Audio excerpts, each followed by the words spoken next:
Welcome to the big unhinged stream. Okay? Is This stream, these opinions are not mine. 100% not mine. Okay? But, Can I get some chips now? of course, you can get some chips, buddy. You did a great job. Give me a high five. Thanks, Daddy. You're welcome, buddy. All right, now back to this. Like I said, these opinions aren't mine. You're gonna ignore how fucking nice I was and how sweet I was, because I ain't fucking like that. Alright? And here's the fucking video. We're gonna start fucking playing. We're gonna start fucking gaming, and we're gonna take fucking blinkers. racism is natural, and segregation in America is necessary in order for us to survive as a Starting people. off hot. No matter how the fuck you feel about it, as long as there's yellow niggas, white niggas, black niggas, fucking purple niggas living all cultural cesspool where everyone has like all these different shades and colors, like at the Curly Crayon box, you're gonna have racism. It's never gonna go away. People don't want to have this hard conversation because people want to live in comfort. People want to think that we can all get along. This isn't fucking Jersey Shore, and none of them niggas got along. We just can't have a bunch of I'm playing the videos. It's probably like a 40-minute playlist. I'm not gonna be able to hear you. When you do talk, I am gonna pause to try to hear if you are saying something of importance. Is there something you need? Are we talking to me? I had the playlist. I had the playlist. people all together live in the house. Oh, well, you know, he's different and I'm different and we all can live together. No, the fuck we can't. It's not going to work like that. The harsh reality is that segregation is going to be necessary in order for America to exist. You cannot have the United States of America and have multiple racial groups running around. It's not going to fuck. And then I found what was that? I found this book with the location of the white stag. I don't know, and it's like a hunt. I don't know. Do I capture the hunts or do I just kill them?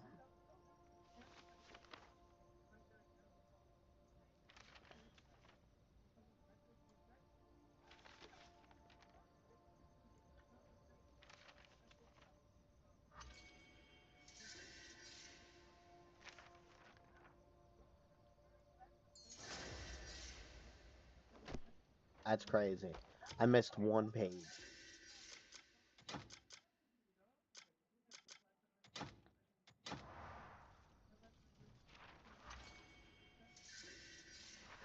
Right.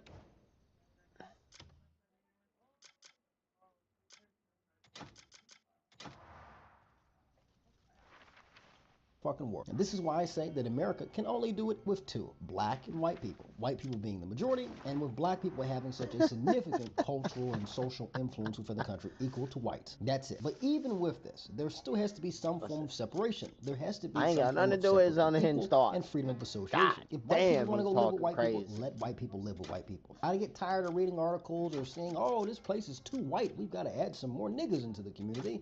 What that does is push for more racial conflict in America. Because I wouldn't want it the other way around. People complain about gentrification. Oh, I don't like the fact that this place is so gentrified. But then they'll support that a business is like, we're accepting more minorities. We love DEI. We love affirmative action. Make it make sense. None of this shit is going to work long term. It's going to cause more and more racial conflict. What we have to do as Americans, acknowledge the fact that race is real, that race is a fundamental part of one's identity, a key part of one's identity. And there are differences among the races, difference among the ethnic groups, difference among people. If we can acknowledge that fucking Tom and Bob are different as individuals, if we can acknowledge that Susie and Bob are different given the genders and sexes, then why is it when it comes to blacks and whites and so on that, oh no, we're all the Wow. same, we're just all human? No, it does not fucking work like that. I had to Certain read people that to get contribute flight certain with things to Unka. The society, whole and time certain I didn't people have are flight because of that. incompatible with certain societies that are built. That's all it is. We can't sit back and complain and get mad that that's the truth. That's just how reality is. That's just how nature is today. Things exist in this way. Nobody that is racist today just hates people because they're different. It's saying that, listen, the behaviors, the actions of you is incompatible with the overall behavioral standard that we have set for the rest of society. The reason why people don't like black people behave below the societal standard. The reason for why we don't want Indians or Arabs or whomever over here in the country is simply because their culture, their way of existing, their way of life is completely different and in most cases incompatible with American society and Western civilization. It's not out of hatred, it's more of looking at how things work, how people are, and how we want society to overall work in the long run. Now, when one assimilates and they're willing to give up these cultural traits and give up everything that is a part of their culture and their identity for the sake of coming here to America and becoming American, then we can go forward. We have to establish the fact that America, being an American, is not an idea. It's not something you just can subscribe to.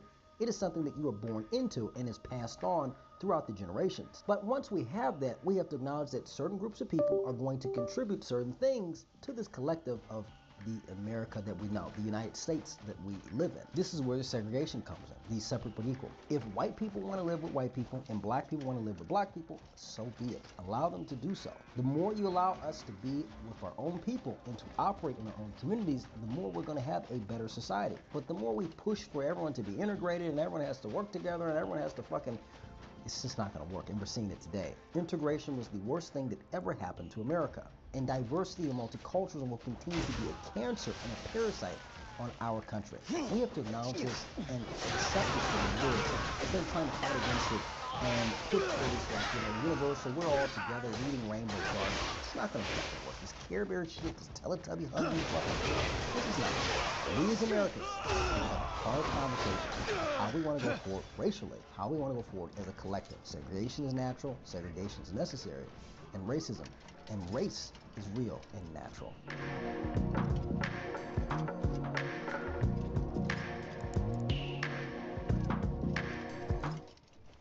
You niggas are never getting reparations, so stop begging for a check. It's fucking pathetic. We've done all this hard work so niggas can sit here and beg.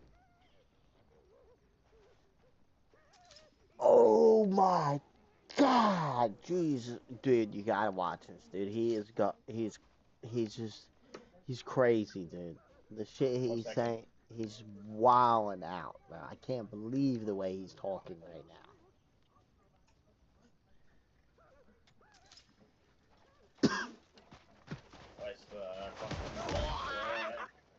Huh? You right? All right. Big today, like bitches. Your Nigga culture screams currently. will be the same as the rest. Here, let me turn this down a little bit. It would be Gypsy Crusader's best friend. 100%. Let me get off of him. Just kidding. Gypsy Crusader don't associate with anyone like that, no matter what. So, it's because of his morals. It's wrong to associate.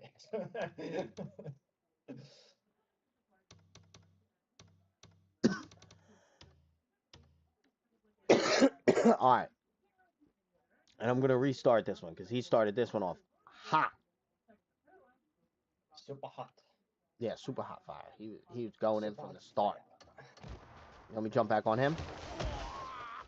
You niggas are never getting reparations, so stop begging for a check. It's fucking pathetic. We've done all this hard work so niggas can sit here and beg today like bitches. Nigga culture currently is defined by what niggas can get for free. And this entire conversation about reparations is a virus in our community. It's one of the most destructive conversations we're having. You're sitting here demanding cash for something that happened 160 years ago to people you've never met and have no connection to, instead of doing something for ourselves today that will benefit us in the long run. Niggas would rather sit back and beg than to work and build and create for themselves. Reparations is not justice for black people, it's a fucking handout. And begging is slave-like behavior. These niggas love talking about their 40 acres and their mule. You niggas are gonna grow weed on the 40 acres and then trick out the mule. Nigga, nobody's fucking stupid. Nobody's gonna waste trillions upon trillions of dollars on black people who are going to invest nothing into themselves, into their community. There are two reasons for why reparations is pushed to black people. It's very simple and very sinister. The first one is to keep niggas comfortable. Over the last 40 years, we've been conditioned to be dependent on someone else for work and for survival. Instead of black people working for themselves and building for themselves, we allow the government to do what reparations is going to do, is exacerbate the problem even more. Niggas are going to get a bunch of money, and then what are they going to fucking spend on? Gucci and Nikes? The fuck? Reparations is about making black people feel good. That's all it is. If we keep black people comfortable, and whomever passes this reparation package, black people will vote that way and support them forever. These politicians that push this conversation about reparations don't want black people to fix themselves or do better. It's to keep black people comfortable and in control. It's about controlling black people, putting down white people, and keeping us from having some actual racial unity in this country. The second one is a little bit more sinister. It's about humiliating white people. That's all it's for. Reparations is not about repair. It's about humiliation. That's all it is. Reparations is about telling black people that they are victims, that white people are the oppressors, and that black people are justified in getting some revenge against whites for slavery. Mind you, slavery was a common practice all throughout the entire world. Are we going to get reparations from the Jews and Arabs and Africans that sold us into slavery? No, we're not going to do that. It's about getting money from white people and humiliating them on the national and world stage. That's all it is. Reparations are going to bring significant damage to race relations in this country. Blacks and white people don't get along now, you think? Watch one of these niggas get a check for doing absolutely nothing but just being black. Everyone is going to lose respect for black people real fucking quick. Dumbest black people in our community think that this is a worthy cause to fight for. You're going to piss off a lot of people. Not just white people, but all the other people who are coming and working in this country.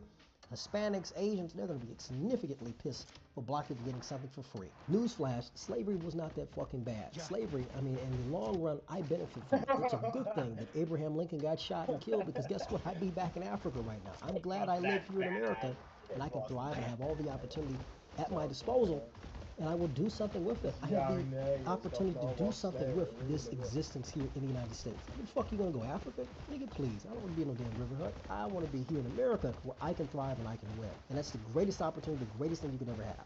Listen, niggas, nobody's going to come and save black people. There's not a dime or dollar that anyone can give us that's going to save us as a people. We have to work and build for ourselves. We have to repair the damage that we've done to ourselves for the last 40 years. It's nobody else's fault but our own. If we're going to play this blame game, we've got to blame everybody. Conversation around reparations is just another roadblock to actual racial unity in this country. The people pushing this are going to gain something. The people pushing this, the corporations, the politicians that support it, they gain more in pushing it and seeing it come to fruition than anyone who will receive any check from it. You niggas think that you're going to benefit? You don't. We lose on reparations. This country loses, black people lose, white people lose. Everyone in America will lose from reparations. Work hard and build something for yourself, nigga. Stop begging like a bitch and build something for yourself and your family and contribute that to your community and the nation overall. Do better, niggas. Nigga culture is black culture. Nigga behavior is destroying the black community in this country. If we don't call out niggas and identify the nigga problem we have in America, we aren't going to last very long as a people. There are three different types of niggas in the black community. The first type is the hood nigga. These people are overly emotional, low self-esteem, low impulse control. I mean, these are the niggas you see at the gas station just sitting outside the motherfucker with nothing else to do. They may work a job, but it's at fucking Wendy's. And they've been working at Wendy's since they graduated high school. And they're in their late 20s. These are the type of niggas that buy what they want and beg for what the fuck they need. They offer absolutely nothing of value for the rest of the black community. These typically are black men with no purpose and no value, no direction, no ambitions or goals to build or create anything for themselves or for the rest of the community. These fucking spooks are scared of the real world. They're scared of growing the fuck up. These are the type of niggas who will sit here and shoot and kill, fight, and get angry at another nigga living on another block that they don't own. You niggas fight over Section 8 housing. You own absolutely nothing. The second type is these niggas are pretty much like the characters from Ed, Edd and Eddy. He's allergic to a fucking job application because he thinks he's too good for a 9 to 5. He has a credit score of fucking 400 and he drives a fucking Camaro or a Dodge Durango. These are the niggas still sleeping on their mother's couch talking to you talking about I'm the shit, I'm the nigga. Yeah, you are, most definitely. This archetype destroys the economic credibility of black people. They want the lifestyle of a winner, but not the discipline of a winner and the hard work it takes to win. They turn every interaction into a fucking transaction. And guess what? Selling poison to your people is not the best for black people. It's parasitical. This isn't black excellence or a black businessman. This is a parasite within our community. Real Americans, real black Americans, we build businesses, we build structure, we build foundation that everyone can stand on. We don't sit here and scheme and scam and try to get by on our own people. Hustle niggas just create more problems for actual hard-working black people. The third and final is the one that pisses me off the most, the nigga bitch. Nigga bitches are the ghetto single moms that love to wear their failure and dysfunction and how to carry themselves respectfully. Often this comes from not having a father in the household. This is why girls than it is the boys. Young women need to have a strong authority figure, have a strong man in their life. If they don't have a father, grandfather, uncle, that's the substitute. These bitches will sit here and chase the hood nigga and get pregnant by the hustle girl that's stolen. These are the same bitches talking about, I want a high value man, instead of saying, I want a good man that's actually going to be right for me and my children. I want a man who I can actually have a future with and not just some fun on the weekend. The good men are at work. The good men are at church. The good men are actually doing something productive in society. They're not sitting here focusing on your ass. They aren't dealing with you because you bring nothing of value to the table. You bring nothing of substance that can support them in what they're building and what they're making for themselves. You nigga bitches are liabilities. You hate yourself, you don't even wear your natural hair, you spend hundreds and thousands of dollars on hair that isn't yours, and you look like a fucking clown. These same bitches will spend hundreds of dollars on hair and nails and all this fake shit, and then sit back and complain that, oh, I can't afford to pay rent this month. Bitch, I wonder why. These people are a problem. These types of black people are the biggest problem we have. There's no fixing a lot of these people. There's only preventing more people to become like this. It's calling it out and being aggressive and combating this shitty culture and shitty behavior. Nobody's coming to save black people. Nobody's gonna make things better for us. We have to do the work in order to see better and be better as a people. Do better, niggas. You picked the wrong fight. Stop calling yourself an African American. What the fuck do you have in common with these niggas over in the jungle? There's nothing in Africa that you have any connection to or even want. Why would I want to be an African American? I'm a fucking black American at the end of the day. Take pride in that. That's the most beautiful thing that you could ever have. I'm happy at the fact that my ancestors got on that fucking boat and that we're here today. Slavery was good. You know why? Because I exist today. Because I live in the most powerful fucking country in the entire world because of it. Yes, your ancestors, oh, they came on a boat. And I wonder, who sold those people over here? Was it just the white man who came and snatched you out of the jungle? No. Africans sold black people into slavery. They sold our ancestors to Jews and Arabs, and eventually to whites as well, which brought us over here to the United States. We always love to gloss over this part of history as if white people came and snatched black people out of the jungle. That's a fucking myth. This is a which is a retarded story. Two of the biggest things that pisses me off when I hear black people talking about Africa. The first is a lot of these people who talk about Africa, they sit at the Marriott or near the embassy because they're too afraid because they got scared and spooked, or that's the closest thing that's got Hennessy and Black and Mild. They're not gonna fucking go and sit in the city in the jungle and in the river hut. They're not doing none of that shit. They not sitting with Mutombo and Jumbele. They sitting next to the closest thing that's America. And guess what? They bring their ass back to America. Well, why'd you leave Africa, brother? Oh, I came back to tell you niggas about it. Yeah, cold word for I didn't fit in. They didn't like me. We had nothing in common, and I miss my home country because I am more culturally and socially compatible with people here in the United States than I am with anyone in Africa, and I made a fucking mistake. That's often the case. The second one is very common and very clear. Africans don't like black Americans. It's the culture, the way we behave, our attitude, how we are. They have no respect for many black people. Some of them come over here and they become Americanized and they have a little bit of respect, but even when they come over to the United States, they love to segregate themselves from us. They have nothing in common with the black American other than complexion. Africans will talk massive amounts of shit about black Americans. They'll talk more shit about black Americans than the most racist white people in America would. But many of these people come over and take advantage of their similar appearance to black Americans, and then the moment that they get some money, the moment that they get an opportunity, they disconnect themselves and completely separate themselves from the rest of the group. And that's fine, understandable. But why should I have respect or have this admiration with a place I'm never going to visit, I have no connection to, I have nothing in common with? And none of these people, in the majority, don't even fucking like me. I want you to imagine an America where black and white Americans have pride in their American identity, and we work together for the betterment of this country that we live in. We've been in this country together for generations. We have our ups and downs. We have the things that we disagree on, we don't like about each other, but the one fucking thing that we have in common, the one thing that makes us whole, that we all love, is that we're American. And that's all that fucking matters at the end of the day. I only care about the existence of black and white people here in America. I care more about how we're gonna go forward as a people, as a collective, than I give a fuck about Africa. I don't know these niggas over in the Congo. I don't know these niggas from Liberia. They may look funny and look like me, but guess what? I don't know them niggas, and I don't want to know them. What I wanna know It's how we can progress and how we can do better as a people here in these United States. That's the only thing that fucking matters. That's the biggest thing that matters to us as a people. And we should be focusing on that than sitting back and talking about how, oh, Africa looks so wonderful. Yeah, I'm sure it does in your dreams, nigga. Wakanda forever. Understand this. You are a black American. You are in the best position, in the best place in the world. You have more opportunity than anyone. Do something with it. Because there are millions upon millions of other people that would take black people's place in a heartbeat. They wouldn't sit back and cry about slavery. They get to work, they would build, they would make things happen for themselves, because having the opportunity of being an American is something that people die every day fighting for, that people dream of. They dream of the land in which we stand on, the dirt which surrounds us. They dream of everything. They don't care of the bad things that go on in this country. Being an American to them is something that they dream of something that they wish that they could have another turn, another life to have. Do something with it, black people, instead of crying and complaining about the past and providing nothing of value here in the present for those who will come after us in the future. Do better, niggas. How should I spend the rest of my time?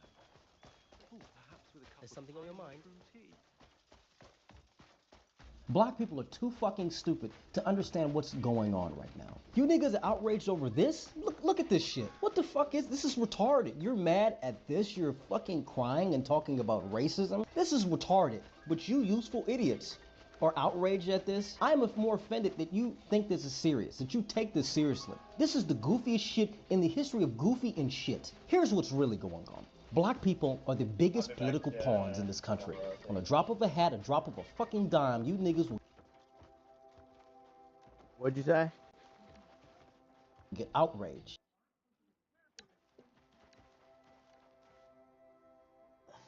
What?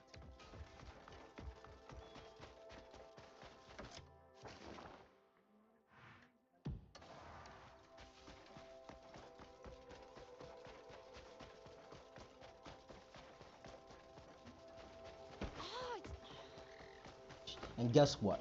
That works out politically for the midterms. They're only getting you niggas riled up because they want you to come out and vote in the midterms. That's it.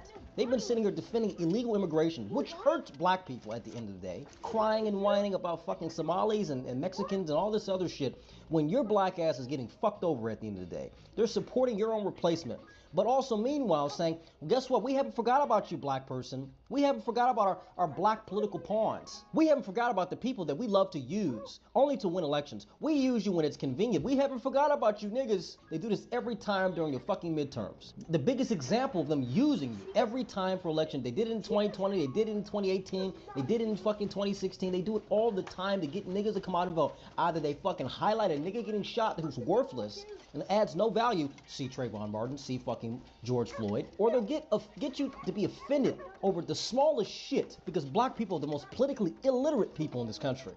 Have no understanding of politics. What the fuck? You listen to pundits, you listen to celebrities, you listen to people who don't even fucking care about you. You're gonna be outraged over this shit? That's how low these people think of you. They know that you'll get overly emotional and outraged over videos, over 2 seconds of a video. But you're not outraged at the poor representation of black people every day depicted in media. You're not outraged at Zeus Network or BET that reinforce the negative stereotypes about black women. You'll sit here and listen to your favorite radio station that plays all the nigga and jigaboo jams that depict black men as violent. You'll sit here and listen to all this music and watch all this fucking media that depicts you as a bottom feeder. This is our fucking miserable existence we have as a people. Political pawns, political whores, constantly being used for selective outrage so they can win an election. That's it. That's our existence. That is what we've amounted to. That's the whole political purpose of black people today. To be fucking used and abused, and you niggas don't even see it. And that's the more offensive part. That's the more disgusting and troubling part. That's what you should be offended by. Do better, niggas. Fuck Black History Month. There's nothing of value that comes from Black History Month. Most of you niggas don't even know your history. Most of you niggas don't even know your father is. Black History Month is a month about shaming white people and making black people feel like fucking victims. That's it. All it does is reinforce the black victim mentality among black people. Nothing positive comes from Black History Month. It's a month of grandstanding and virtue signaling from white liberals and dumb blacks. That's it. When we look at the academic performance of most black children coming out of black schools, they learn nothing as is. But the one thing that they're taught extensively is that they are a victim, everything bad happened to them, nobody likes black people, and that's it. There's no motivation, there's nothing inspirational. It's a bunch of miserable fucking garbage that gives black people the excuse to cry, bitch, and moan, and beg for white people's attention. Do you remember when we got our ass beat 100 years ago? Nigga, who cares? Who the fuck wants to live that existence of constantly being reminded how you're at the bottom? There are 3 reasons for why Black History Month exists. 1, it's to humiliate white people. It's to make white people feel bad about their accomplishments, about their identity, about who they are. That's all it's for. It's not about inspiring or motivating anyone. It's about humiliation. White people are told that they are the bad guys, that they're the evil people that have done so many evil things to everyone around the world. And all it does is make white men and white women have low self-esteem. White men get low self-esteem, and white women get this incredibly annoying ass white guilt, and all that does is build white suicidal empathy. The second is it makes black people feel like they're less valuable. All you do is walk with a chip on your shoulder. I'm owed this, I'm entitled to that, we built this, we did that, and nigga, you go back to your fucking Section 8 housing in your crime-ridden community with your liquor stores on every corner, and you know, your fucking, I don't know, they got weed shops out here up in the north, so you know, you really don't have anything at all. It's a month to keep black people in this bubble, this mindset that everything has been against you, everything and everyone hates you, and you can do nothing because you're black, and you should always remind yourself that you cannot go anywhere because you're black. That's a miserable fucking existence for black people. It's a fucking shameful existence. All this struggle,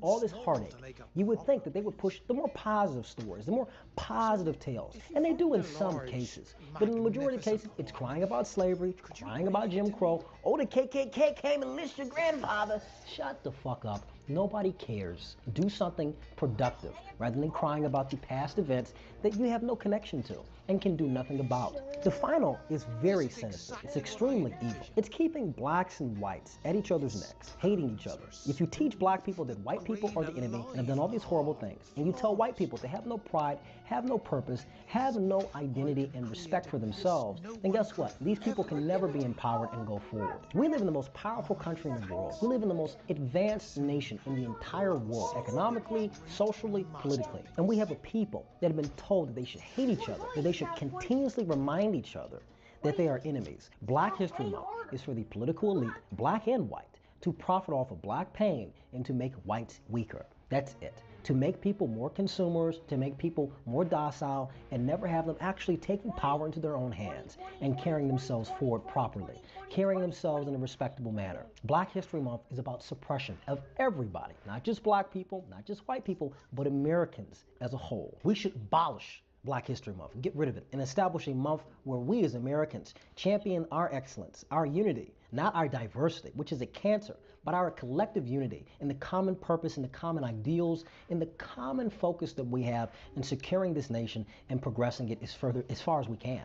That's what matters at the end of the day. Maintaining this civilizational state, these United States, that's what matters. Not this crying about fucking somebody got their ass whooped in Selma. And look what you niggas are doing today. You're tearing up Walmart all in the name of doing what? Social justice? Abolish Black History Month and do better, niggas. Everybody is tired of dealing with niggas. People have black fatigue, not because they hate black people because they're black. They have black fatigue because of how people act, how black people poorly represent themselves and carry themselves within society. Black fatigue is a collective tiredness, especially in the United States, of black people's poor behavior, shitty representation, and lack of accountability. Niggas will sit back and glorify being a nigga all day and do nothing to repair or to better themselves. Niggas spend more time complaining about white people than doing anything for themselves or complaining about the drug dealers, the failing schools, the disruptive black women, all the problems that we have, we can blame ourselves for, but we rather sit back and blame the white man for it. That's why people are tired of dealing with black people, because there's no positive solution, there's no productiveness of black people today in America. This dude is absolutely 3,000% crazy unhinged. I can't believe it, to be honest with you. We're people that beg, whine, cry, and fucking complain, and people are tired of dealing with this. That's why I've moved from black fatigue to now black exhaustion. People are tired. They're exhausted from dealing with niggas and letting niggas run around the country doing whatever they want. We will burn down half the country for drug dealers, whores, and fucking degenerates, just simply because we want to make ourselves feel good. We're a mediocre people that love to live in comfort. And that's a sad and pathetic fucking existence that we have. All this fighting and all this shit that we've gone through, and now we've amounted to this. Our ancestors are fucking turning in their grave looking at black people today. They're greatly disappointed in what we've done and what we've produced. Nobody today hates black people because black people exist. Nobody has a hatred of black people because black people are black. People have a disdain for black behavior, and guess what? We're judged by the content of our character and not the color of our skin today. Martin Luther King will be so proud that we got exactly what the fuck we wanted and what we deserve today. So how do we stop people from having black fatigue? How do we change this? How do we turn it around? Well, niggas, you're gonna have to do a lot of work. We have three major issues we have in the black community today. The first is crime. Crime is the biggest issue within the black community. It's we, at the end of the day, we have to deal with the crime and instability that affects our community. Black children can't grow up and have a stable life if they're surrounded by filth, crime, and degeneracy each and every day. That's not the white man coming into the community and shooting up the gas station and the bus stop. That's black people doing it, because that's what we glorify: music of violence. We glorify a culture of instability. We glorify a culture of having no order and no control for ourselves and around us. Per capita, we commit more crime in this country than any other racial group that exists in the United States. And the people who get killed the most are black people at the end of the day, black children especially. How can a black kid go to school when he lives in a community filled with crime? When we have a community that glorifies this disgusting behavior, no child is safe, and no child is going to grow up with a positive influence. A community cannot operate on a first world standard if it lives in third world conditions. The second is education. We don't value education in the black community. We glorify fucking being an athlete, a rapper, a whore, but we don't glorify being an academic and an intellectual, someone who studies and reads and does things for the betterment of the community, producing something of value within the community. We're at the bottom academically in this country. It's because we don't value and we don't care about education. We think that speaking properly or doing right or being good in school is... Well now, an interesting guest appears. If it's cold outside, well, you may warm yourself a little before you go. I'd hate to be responsible for you catching a chill. Well, since you're here anyway, you might indulge me a favor. Would you help restore the sanctuaries? I am a witch, after all. I dislike my sanctuaries being in ruins. You're strong, capable. No need to feign reluctance. Of course, you could refuse. Then order collapses, the abyss spills over, and the world falls apart. So, perhaps don't be difficult and go have a look?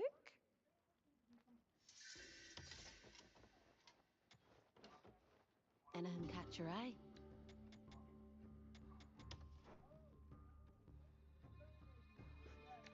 Go on, take it.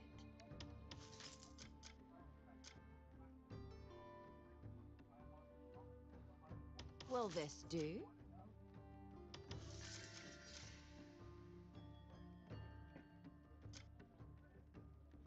Need something in particular?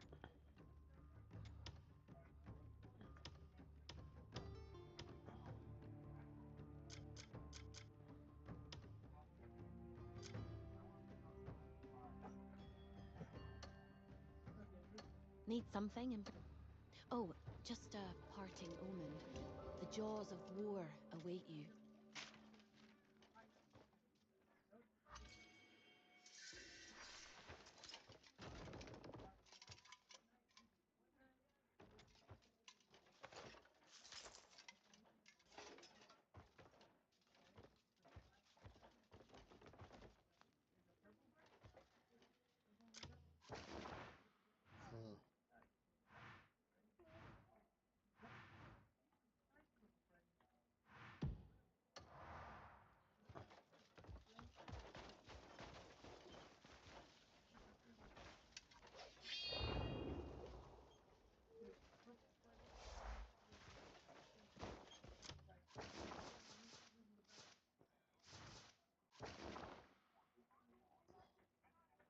There's nothing out there, so I guess that's not the edge. I guess that's the edge of the map.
Oh my goodness.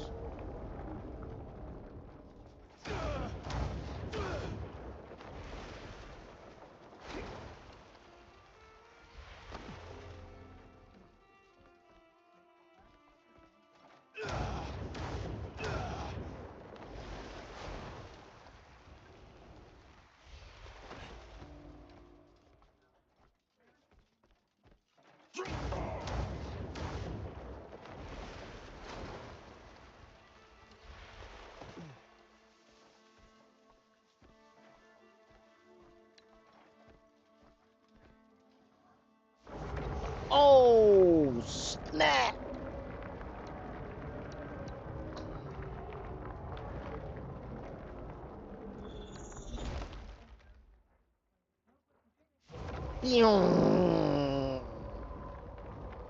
Might as well get this up.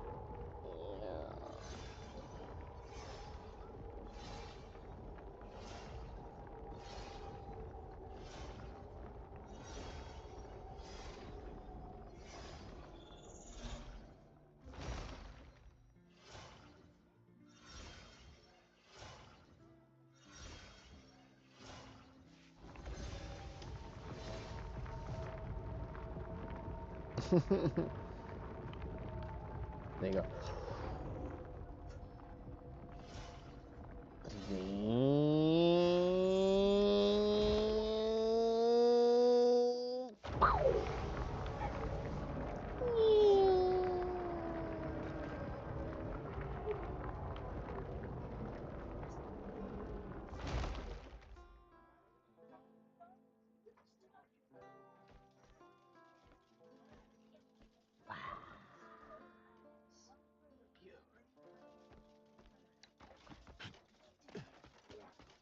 Woo. They say you must get here now. Easy to peasy. Look. Boom. Boom. I made it.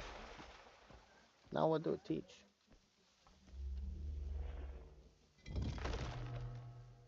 Activate the altar.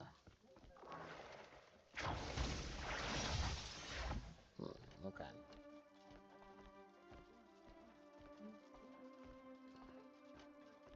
So you need 3 batteries. There's one.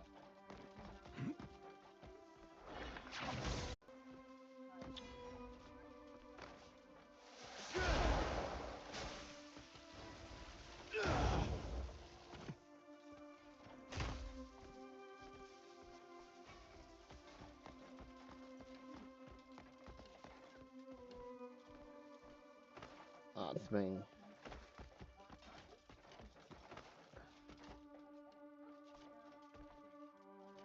They're both on. How get underneath? Oh, here we go. Here's the problem.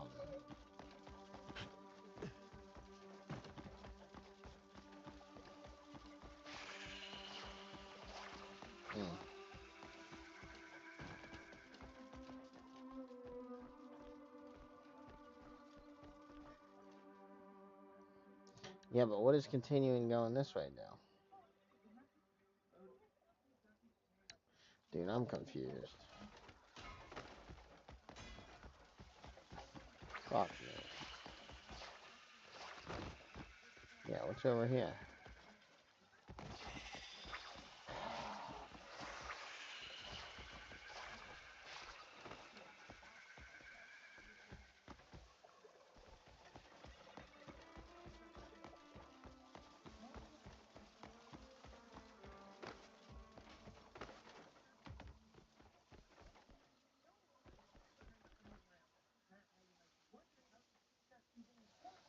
See,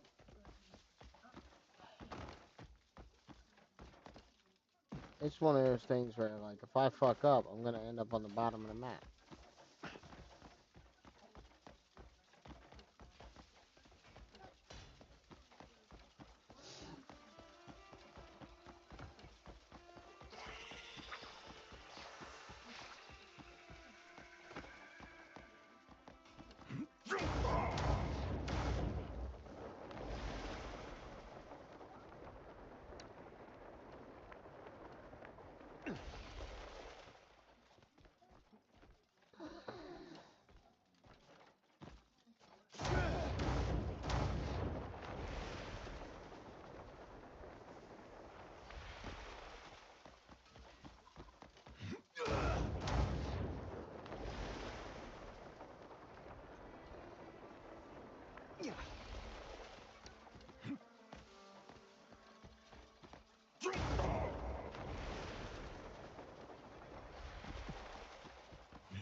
Hmm.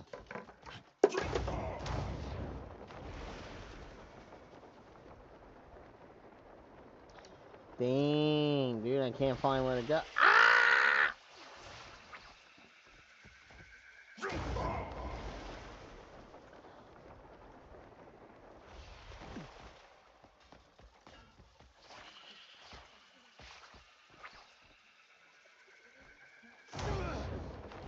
I'm just gonna go right here. I'm gonna save.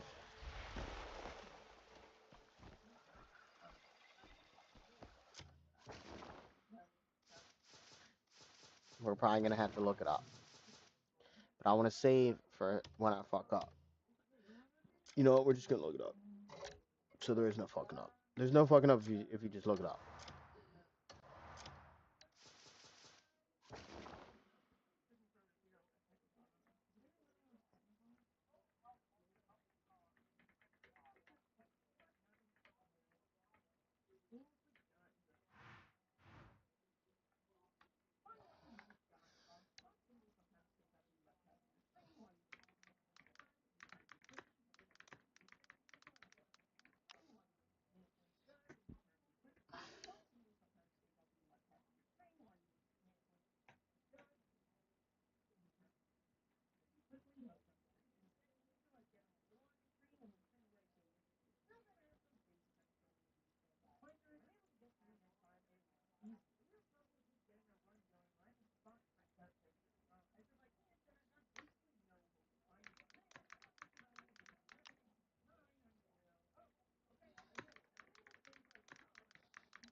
Taxes This is how you was do it. so taxing. Hello and welcome back to Rage Gaming and more Crimson Desert. Today we're to an X for the smoke cloud and actually do the whole path. As you can see, there are multiple islands to this path and it can go quite far. But lightning is about halfway through when you unlock it, so let's cover that. Right, as you return to the Sanctorum of Night, taking the teleporter that takes you back, deactivating the lasers, it's easy to simply climb. When you get almost to the top, you're going to find that there's isn't story locked, but you will need to get there. And again, you might want that ice resistance for this section. You're going to need to make your way into Payloon, and you're going to need to come to the Spire of Ringing Truth. This is on the west side of Payloon. Just make your way north, but it does lightning. You can continue on with this Abyss puzzle for even more skill points. I believe there's at least 2 more sections, but that's not what this video is about. So next up, we're going to unlock Frost and Fire in the same location. Pretty handy, and this isn't story locked, but you will need to get there. And again, you might want that ice resistance for this section. You're going to need to make your way into Payloon, and you're going to need to come to the Spire of Ringing Truth. This is on the west side of Payloon. Just make your way north, but it's time to go into the Spire of Ringing Truth. Heads up, there's a boss fight coming, which again, I strongly recommend focus shot for this fight. Enter the Spire of Ringing Truth, and you're going to find quite the surprising area. Simply put, you need to climb this. Use the Axiom Force to grapple pull yourself up. It's a crazy contraption that's just sort of flipping forward over and over. And you guessed it, you need to hop onto it at the right time to fling yourself forward. Pretty fun.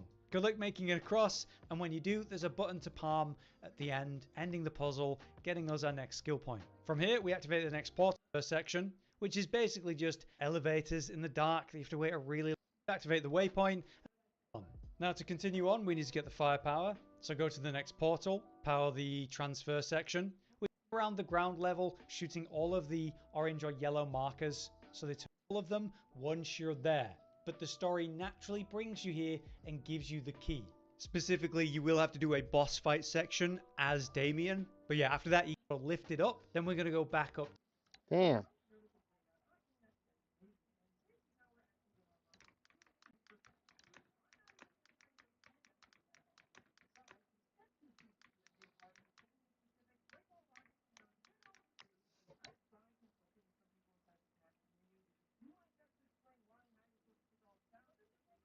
Hmm.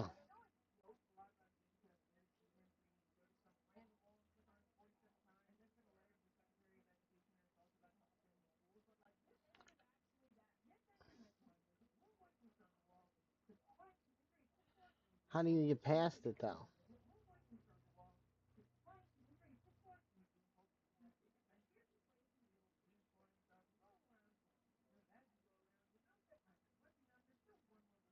Fuck it. I'm just gonna have to try. Obviously it goes forward. What's this do? Looks like a button.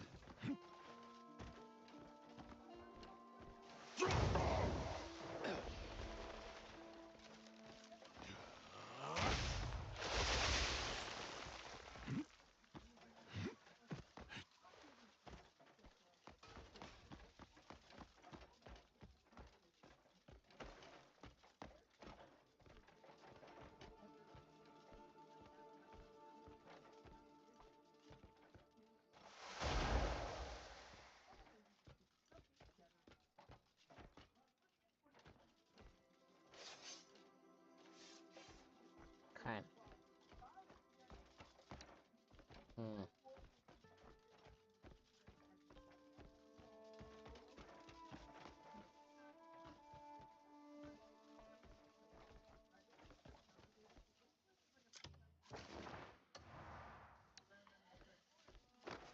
Oh, I see two.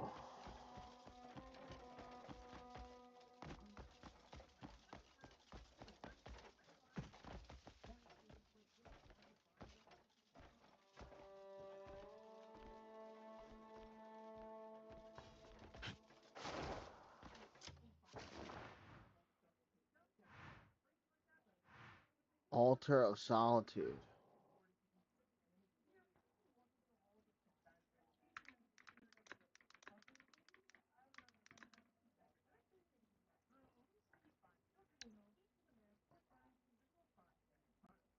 DraftKings Casino sounds like fun. Did I But eat what the does first fun one when sound we like? first came in? Do you Maybe know? I don't like... think I did. Whatever fun sounds like to you, the #1 casino app's got you covered. All players get a free daily reward and a chance at free flex spins every day. All right, guys, follow me along for the Altar of Solitude in the... All right, guys, follow me along for the... Right there on the left-hand side. And in the Abyss. If you don't know how to get here, follow my other videos through the Vault of Vengeance and the Secret Garden and all that. I'll have a playlist in the description. So we're first going to grab this and place it right there on the left-hand side. And we're going to jump up and force palm it in. So those two on the left there are in. From there, we're going to go over to this cube. And we're going to place it just here. Let go. This is going to turn. You want to jump in quickly?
What the fuck is he talking about?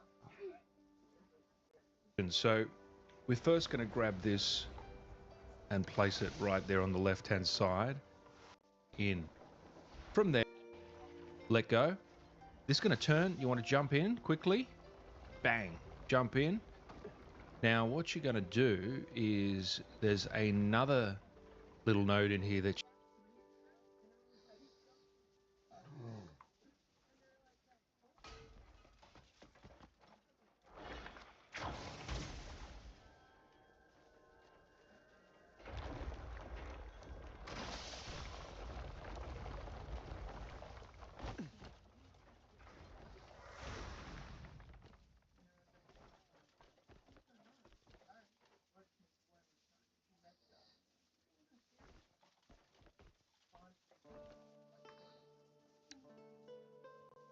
that you've got to collect. It's hidden through here. So you just got to line it up, L3 to grab it on, and then rotate with the D-pad so that you can get it through this little hole. Just configure it, conjiggle it, whatever the word is. I've just made up two words. You make up your own word. Jiggle it.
I got it on PC.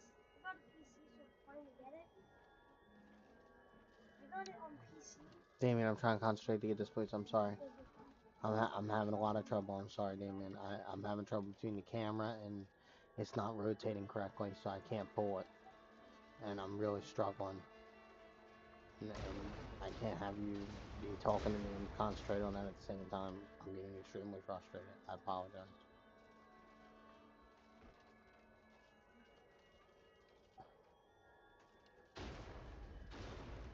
I got this fence in my face and I can't get it out.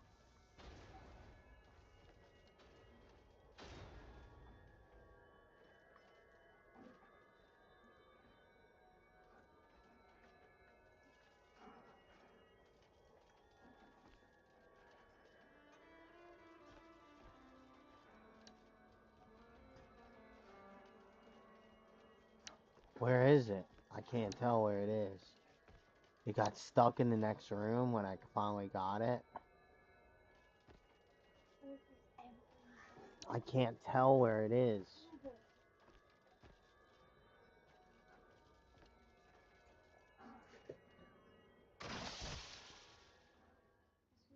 Person, he killed.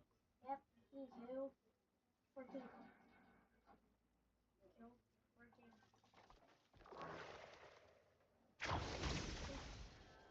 The one person. Yes, believe it. Pull is life trigger, so why am I not pulling? Okay? Let's kill someone, guys. I need to do. Yeah. I need to JJ. JJ. He killed my way of killing, of getting new enemies. Fighting. Oh, this is the toxic pieces. Right.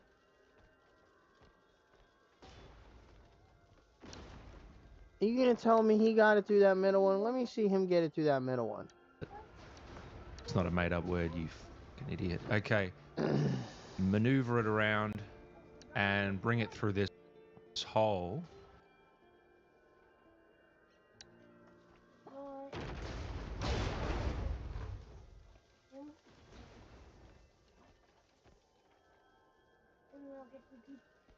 I'm an idiot.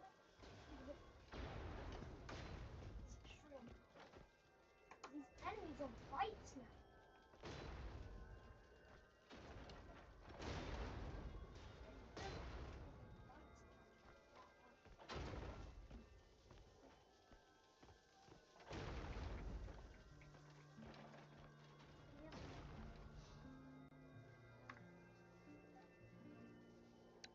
what you're going to do is you're going to bring it upstairs to power upstairs. Right, so just place it up here, close to the roof, circle, let go, and then go through the teleporter right here. And a very key part of this puzzle is to also leave a like and hype the video if you're on mobile. So now, That's just. Looking at 2 toy fights.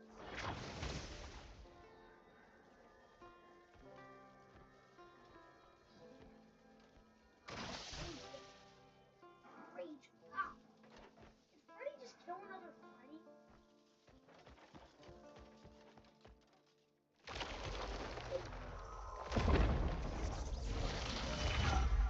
Toy, Freddy, toy! Freddy! Vision, oh, jump scare.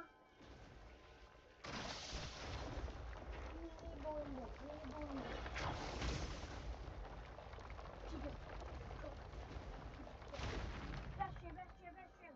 The jump scare. We dead. He's dead. We did it. And this run now we're through the teleporter. every character comes. Back again on the left. And gives us our new electrical panel or node or whatever you call this thing. I have no idea what you call it. Now, what you're going to do, the 2 nodes there, you're going to bring those 2 nodes over to the right-hand side and place.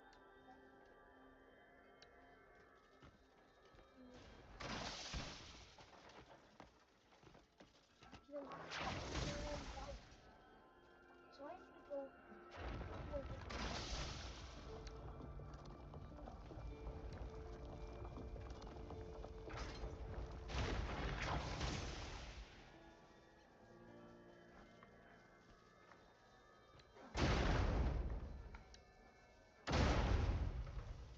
Good thing about puzzles is that you're more likely to get a new character. You're more likely to get a new character. More characters. So,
we met again, JJ.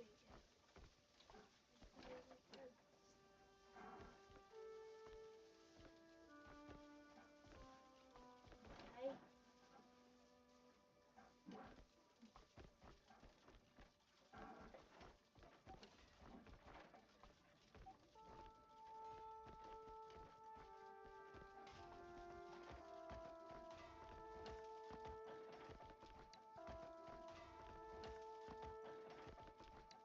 Dude, this is crazy. I don't know what the fuck to do. Them in.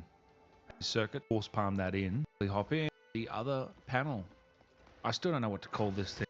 Where do you even see that? Right hand side, and you're going to hop in again. So quickly hop in. Beautiful. Now we're going to go grab the other panel. I still don't know what to call this thing. Someone in the comments, what? How can he just go straight? Stinger!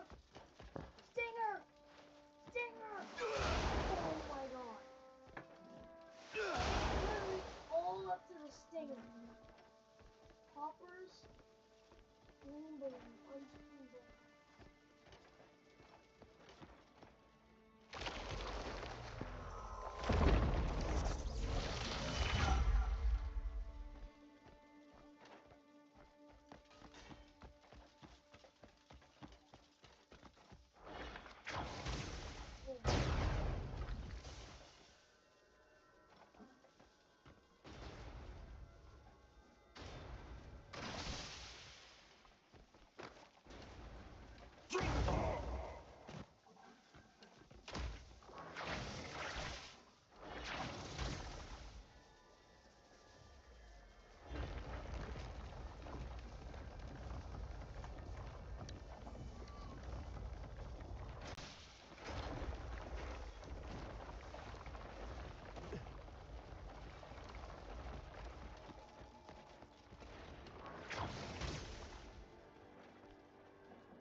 What the hell do I call this freaking thing?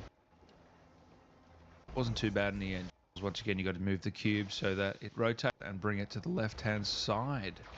And you have powered all 4 up.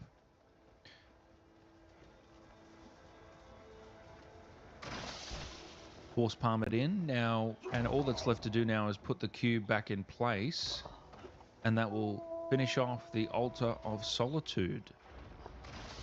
Place it there, and for some reason I jumped in again like an idiot. I thought, oh, I better just jump in. But you don't need to jump in. As you'll see here, it activates a cut.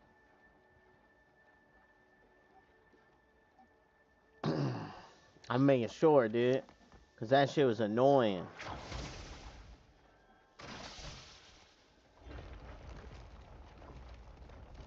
Oh my god, I brought it the wrong way.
I know. Look at my Google. Unfathomable. See, that doesn't work. Nope. Nope. Ah.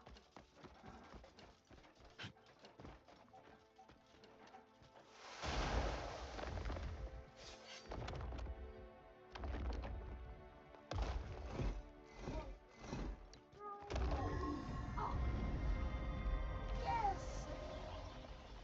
Boom. That there was my only hope.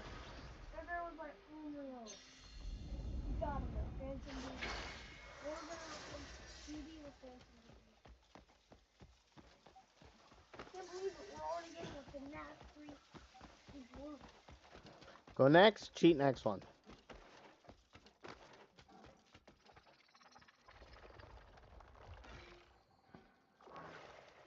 Fuck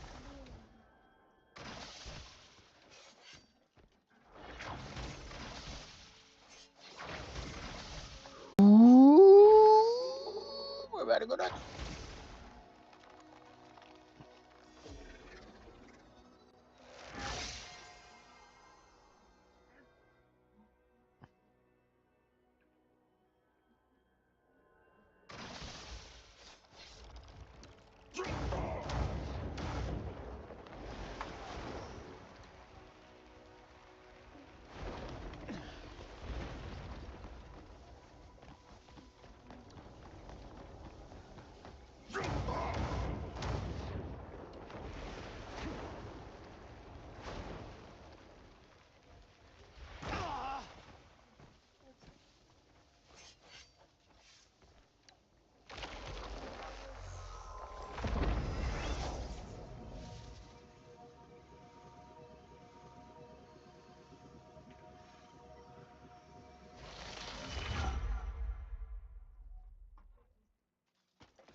We'll do that one another day.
Lefty.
I think I'll enjoy beating the shit out of you. You got a death wish!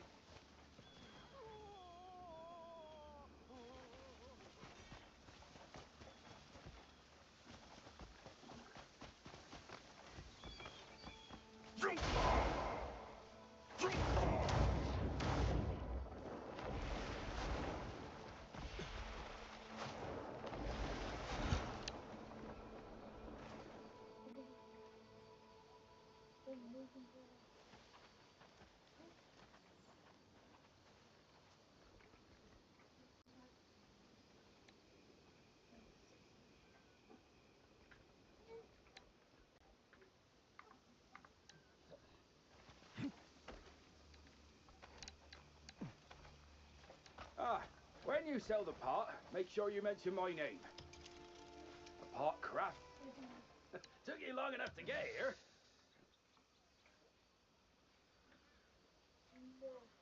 Wow, look at that. Look at that. Hi, Zach. How's he doing?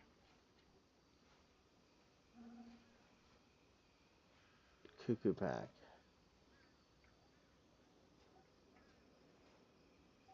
I need one cuckoo pack.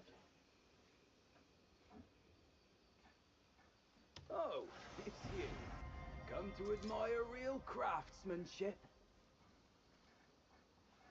A cuckoo pack. So I need one from somebody the other day. Cuckoo pack, and then this needs a cuckoo pack.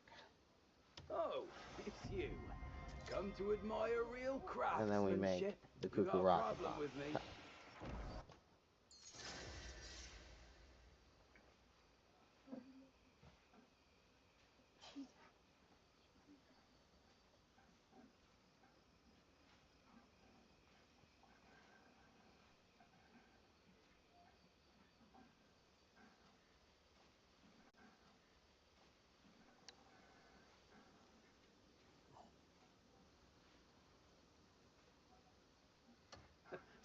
This kind of work isn't as easy as it looks.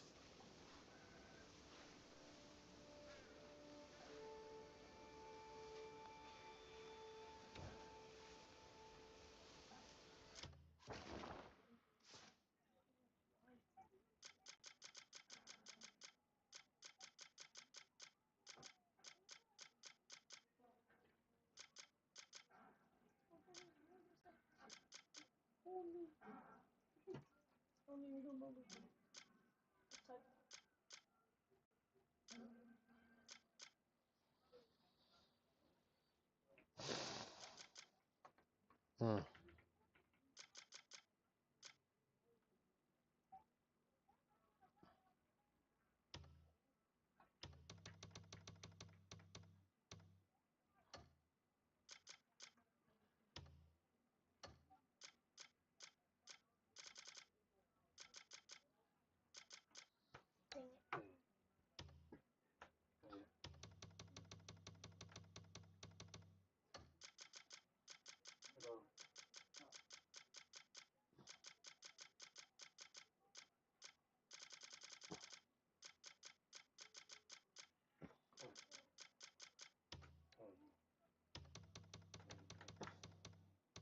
Yeah, almost 40 for a one-handed, so that's why.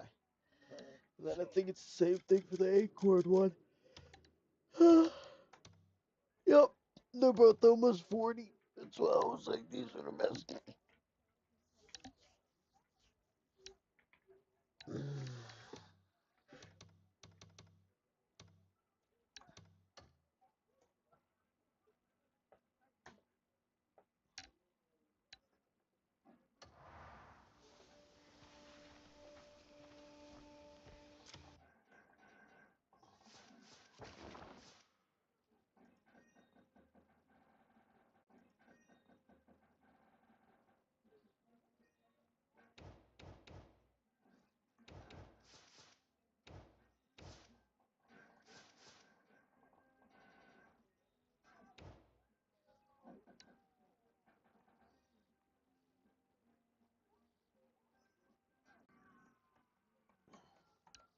I need 500 for that, I think.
Oh my god, I gotta fight a pack of wild wolves?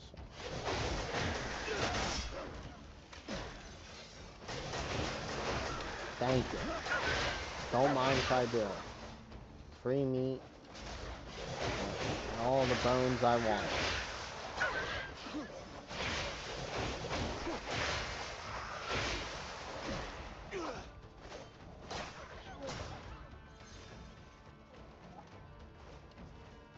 Skin. Nope. Stop.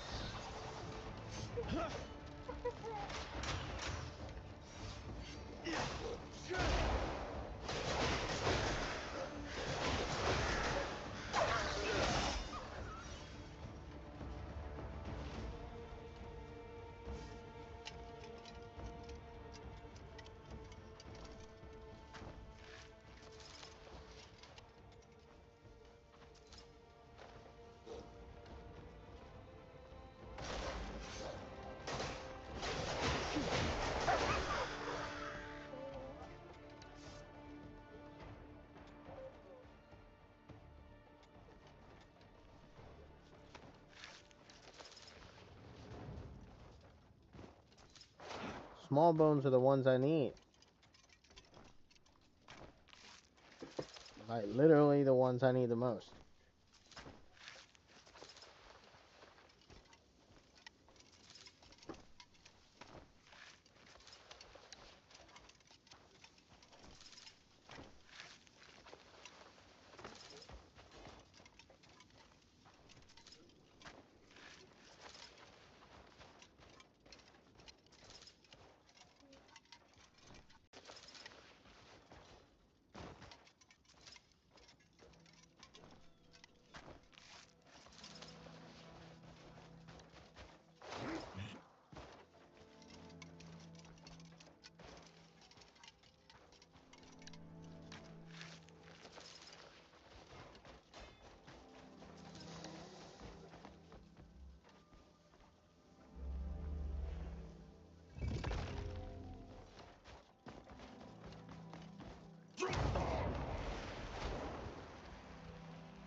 Oh my god, I miss him. Because I'm cold.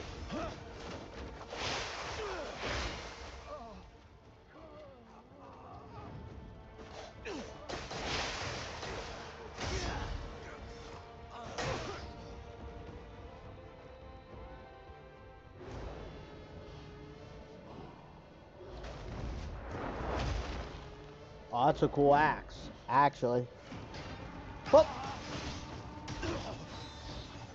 Such arrogance from someone who barely escaped the grave. Oh, snap. Odin himself gave me an order. Ah.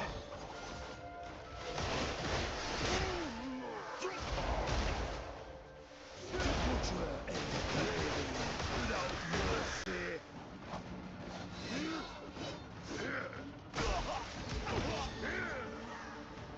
Your head will make a fine gift for him. What?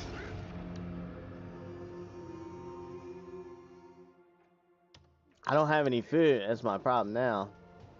I might have to go get food first. Die, Greyman!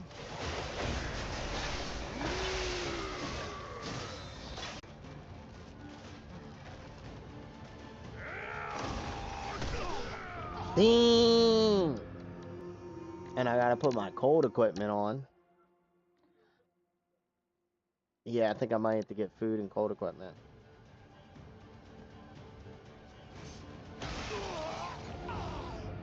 Yeah, I gotta get cold equipment.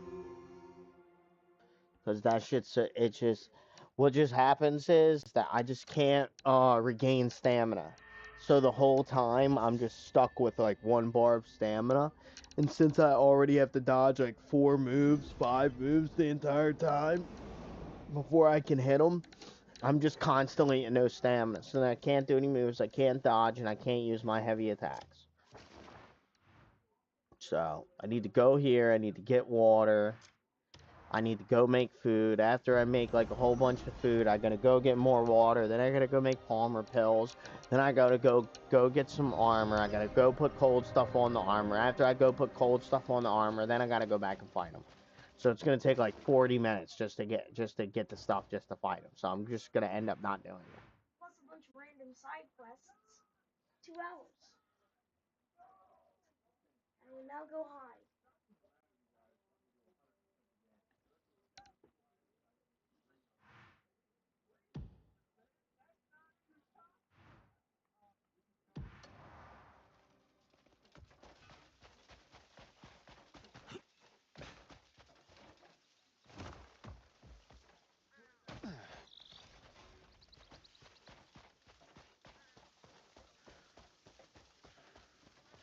Fire, take it.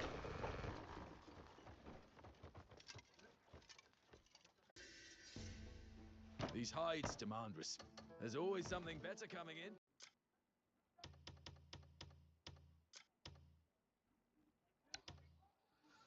Here This is for you. Thank you.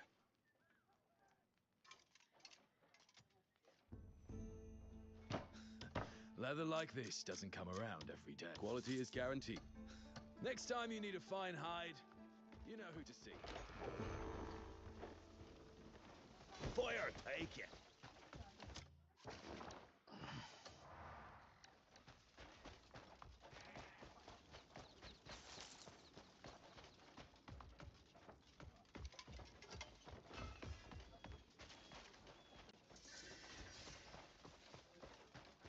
Stop, arsehole! exactly the guy I was looking What's it you're for. after? Thank you. Our quality is top notch. Enjoy. Just in time, I have some fresh. You're very welcome here, day or night.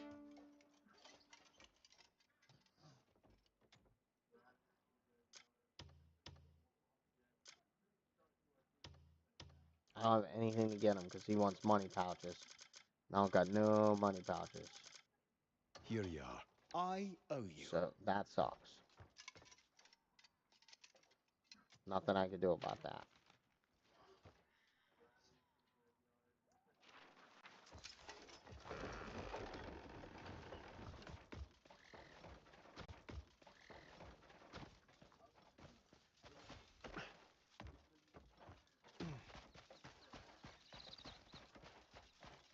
Knowledge abounds. First you'll I'd eat falter, fish over then any you'll other kind of meat. If you want something unique, just ask.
Stay and see what skill and fire can create.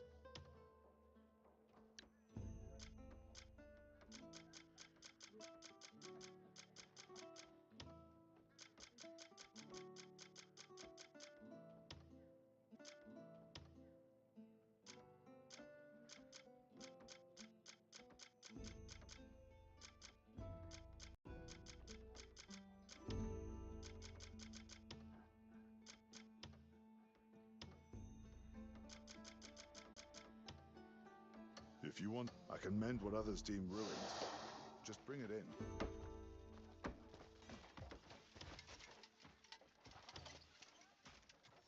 Come on.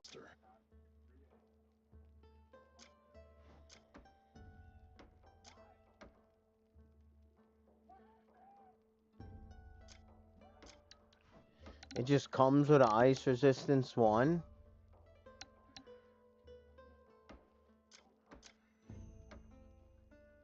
I might have to get that. It comes with an ice resistance 1.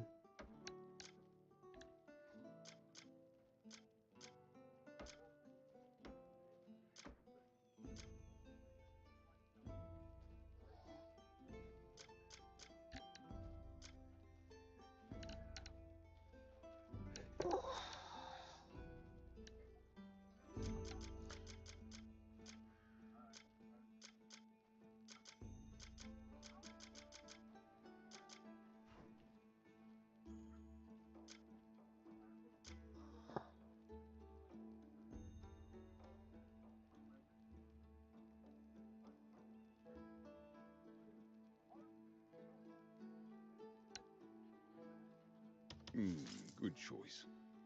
A mighty blade test. My forge never rests. Come back soon.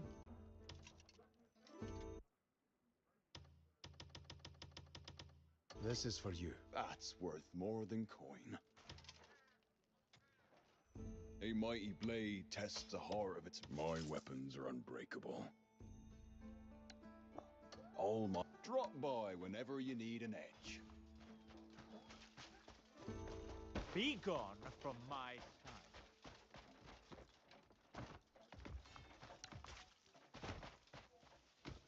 It'd be a memory my wife would cherish till her dying day.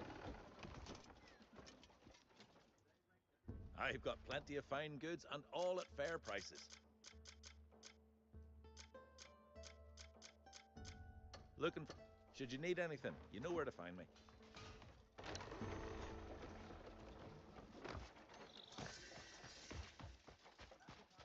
We're gonna try to see as many people as we can. Right. See as many people as we can and meet as many people as we can. Do as many things as we can. Care for a hot meal or a mug of ale? Meat stew. Why, Boom, thanks. we'll get that. Bird soup. We can't get that. Right now, let's listen to her request and then gift her. After we listen to the request, we're gonna gift her. Tastier. They say plump, juicy fish can be caught in the river just outside the village. But they're so popular, I can't get hold of any. Oh, I bet they'd be delicious fried. Shame I can't try it. If you're heading towards the river, could you bring me some? I'll put my skills to work and give the guests a real surprise.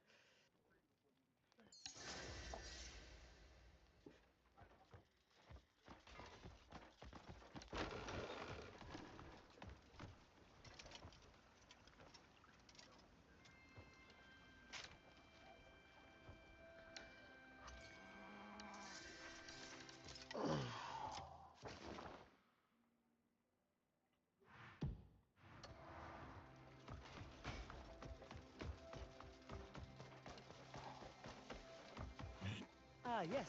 A newcomer.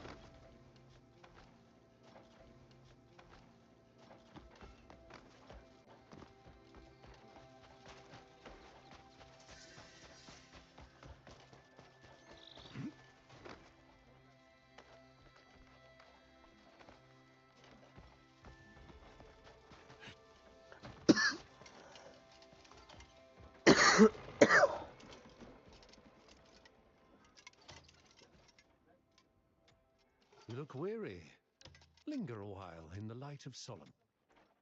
Are you seeking the will of Solomon? Rest easy beneath Solomon's gaze. Rest easy, and may Solomon's blessing be with you.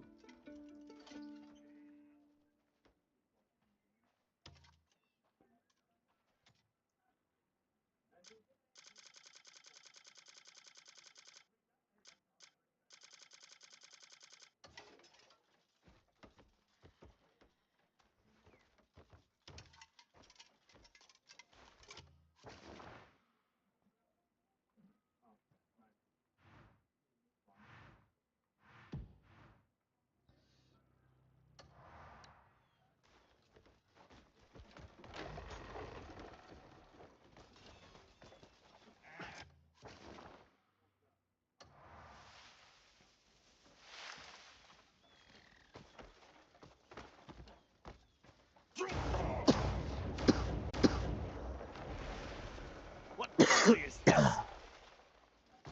No backing out now.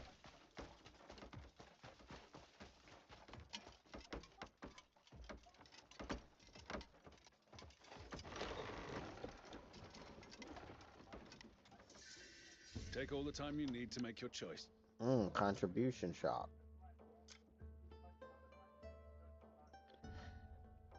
Pony's cloak has 3 ice resistance. Feet have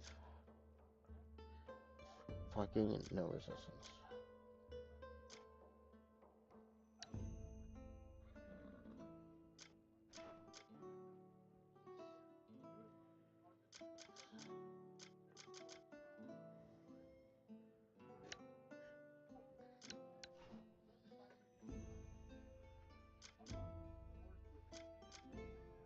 I prepare. Your aid is always needed and valued.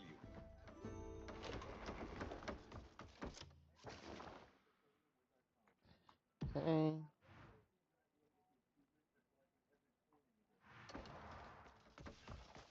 Couple more things to check. And then we're gonna go to... Oh, I'm so scared. We're gonna check if this is okay. Finally, he's left. He is left. It has sent him back. It just took a while. Okay, it has sent both back. Perfect. And Jonathan. So we can get Jonathan again.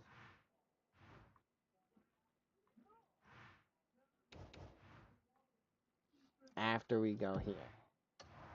Jonathan's right by that one question mark. So we can see what that one question mark is. Turn Jonathan in.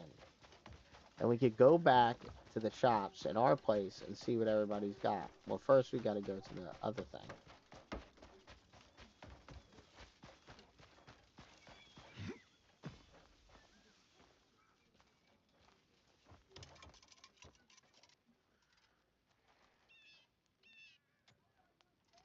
Always happy to It's a meet stable folk guy. with a sincere love for horses.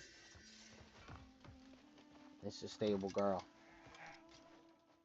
A change of gear does wonders for a tired horse.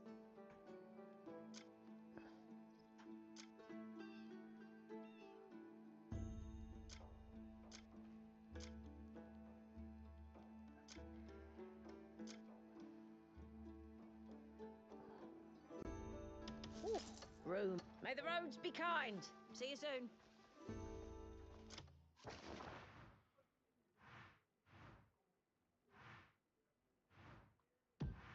You! Don't be licking my screen, dog. You're wilding out.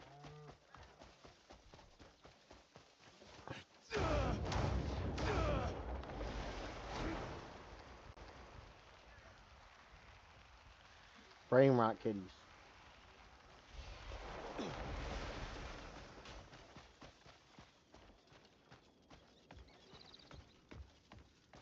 I'm not even worried about him. I want to know what this is. Town's full of livestock.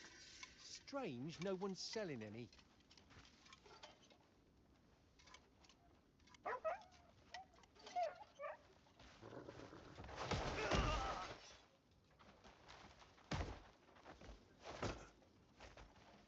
Hey, it's time to turn your ass in, boy. I couldn't help it.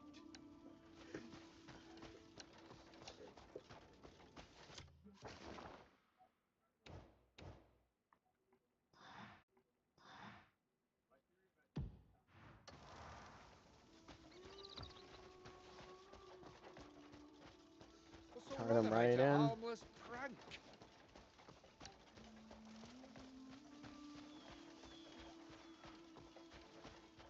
I couldn't help it. Because the hide guy only takes hides. So we can go to the hide guy in every place and give him all the hides he wants. And find where all these cool animals are. Then we can hunt them all. I couldn't help it.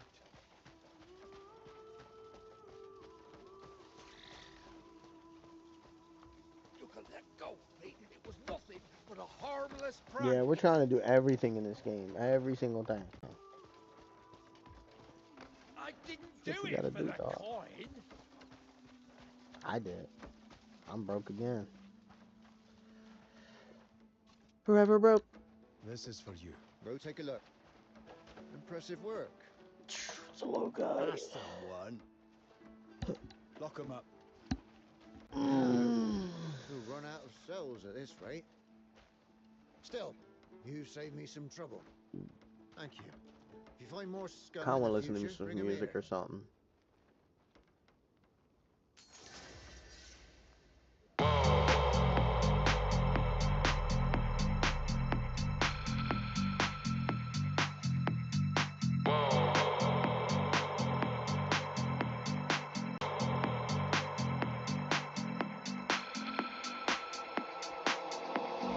Balls hanging low while I pop a bottle off of your chain swinging, clang clang, and it costs a lot. Bitch, I'm always at the goal, yeah, and you are not badass bleep. Keep on going till you hit the spot. Whoa, I'm a big bag hunter with the bow.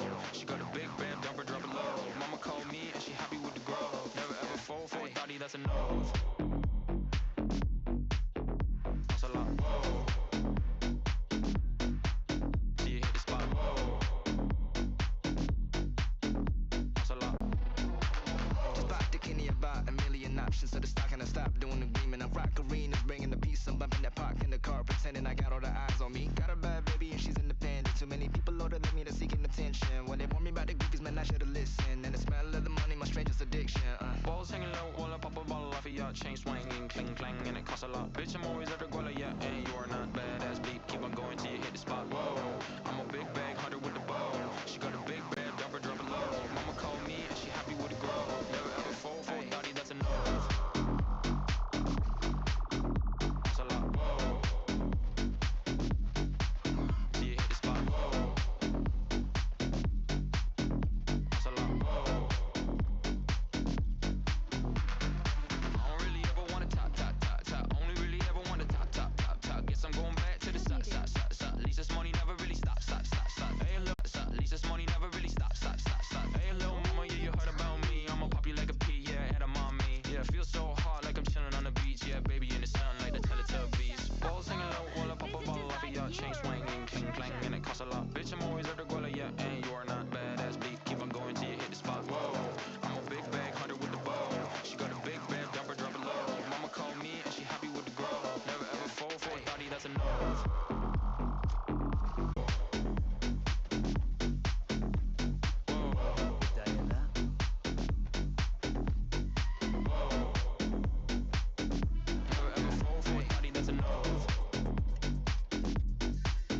I set something aside knowing you'd appreciate it.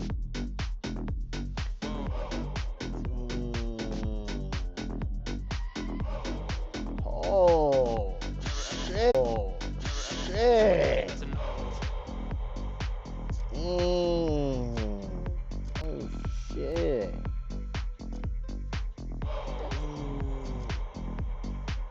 Dang, look at the drip. Look at the horse drip. Dang, we should get the gold horse. The treasure's here. Go safely and return soon.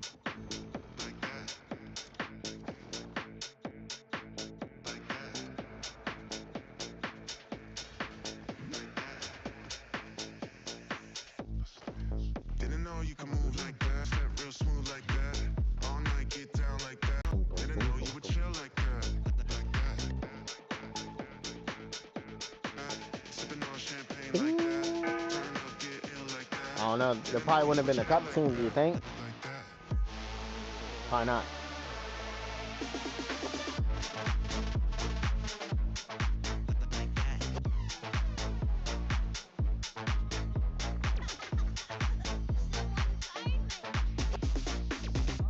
You're a chill like that.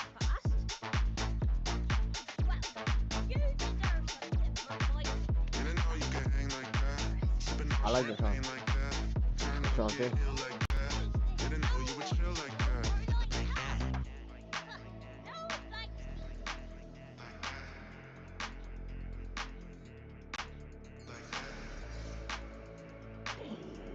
This joint's about to be the new hitter. Oh shit, we just rewind.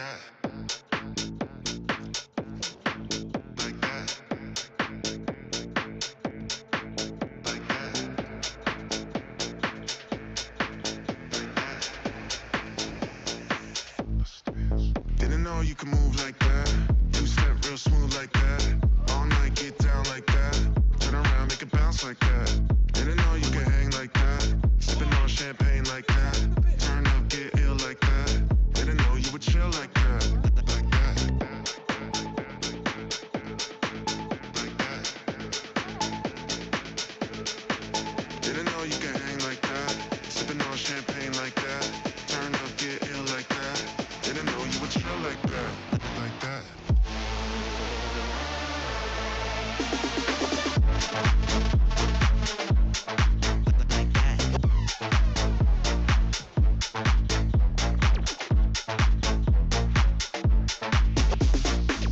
I didn't realize you were chill like that.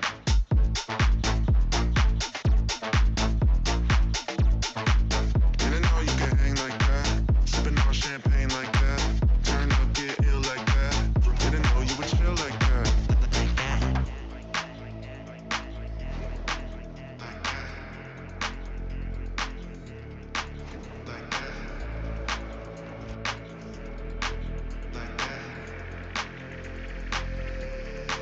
Didn't know you could move like that.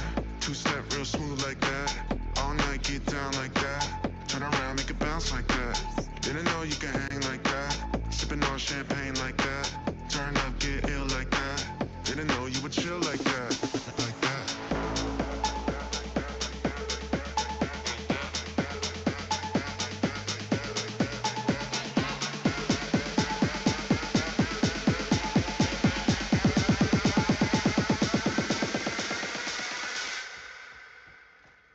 Didn't know you would chill like that.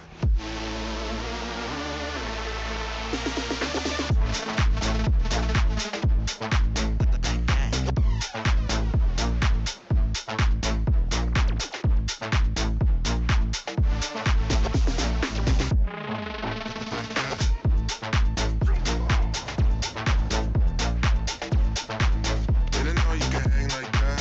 Sipping on champagne like that. Turn up, get ill like that. Didn't know you would chill like that. Like that.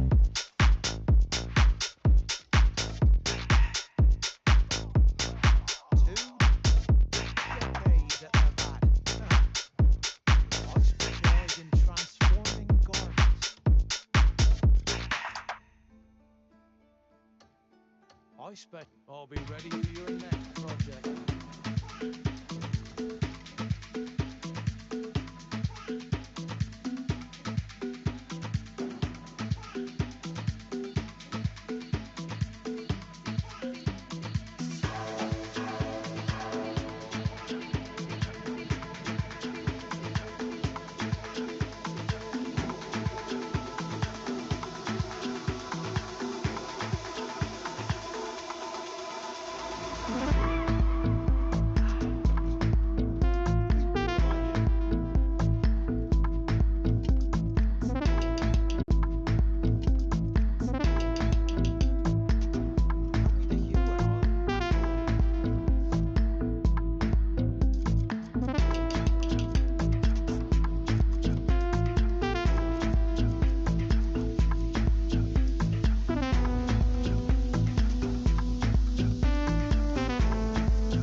I gotta go there. I gotta take these cold ones out. Go to my place, get the cold ones.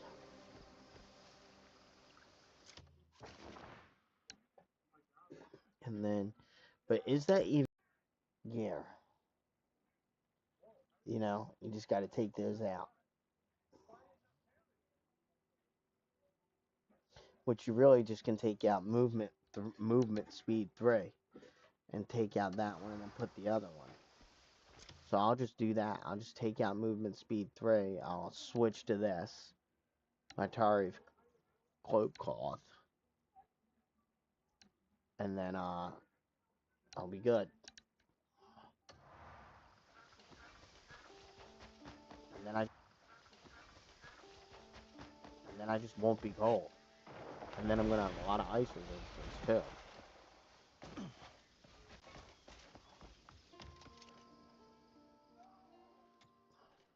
You'll find what you seek here. To extract, you wanna extract the movement speed 3. And then you want to go to inventory. You want to extract this ice resistance 1. We meet again. Then you want to go to embed. And you want to embed it. Still have one more spot. I have been waiting for you.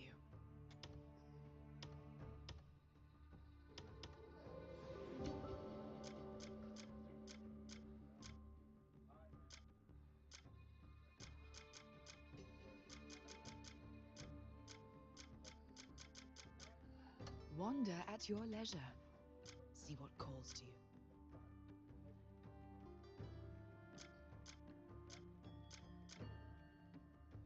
Wander at your leisure. See what calls to you.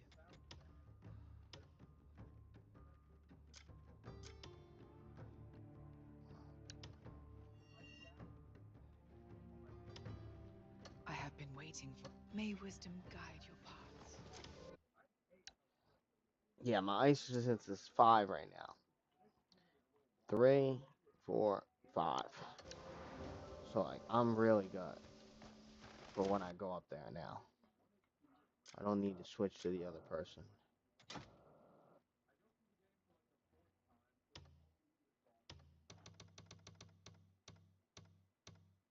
$43.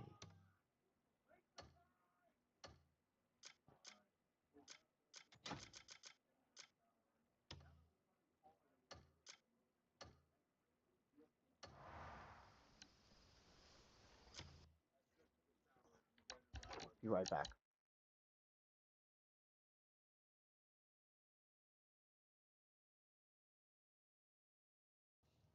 I got those chicken nuggets you wanted. I don't want chicken nuggets. I want sea. I want to play this video that's been going viral.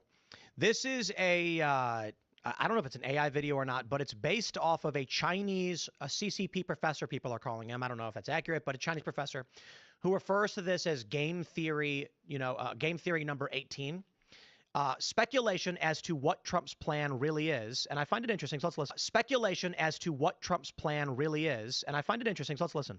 Okay, so what if Trump is not an idiot? What if losing the war in Iran is exactly the plan? Let me show you something the media will never tell you. So everyone is saying Trump is destroying America. He is fighting an unwinnable war in Iran. He is threatening to invade with ground troops. He is pissing off NATO by threatening Greenland. He is picking fights with Canada, Mexico, Denmark, Colombia. JP Morgan says the world will run out of oil by mid-April. The global economy is about to collapse. Trump looks like the worst president in history, a complete buffoon, right? But what if that's the whole point? What if Trump wants to lose the war in Iran? What if he wants the American empire to collapse? What if he wants to destroy the global economy? Then he would be a genius. Let me explain. Right now the world gets 20% of its oil from the Middle East. Japan gets around 75% from the Middle East. India gets around 60%. China gets around 50%. Europe is also heavily dependent. But here's the thing, oil is not rare. Venezuela has the world's largest oil reserves. Canada has massive reserves. United States has massive reserves. Trump just took over Venezuela in January. He's threatening to take over Canada. You see where this is going. If Trump closes the Strait of Hormuz by fighting Iran, the Middle East oil stops flowing. But North America is still pumping. Suddenly Europe, China, Japan, South Korea, they all would need American oil. And not just oil,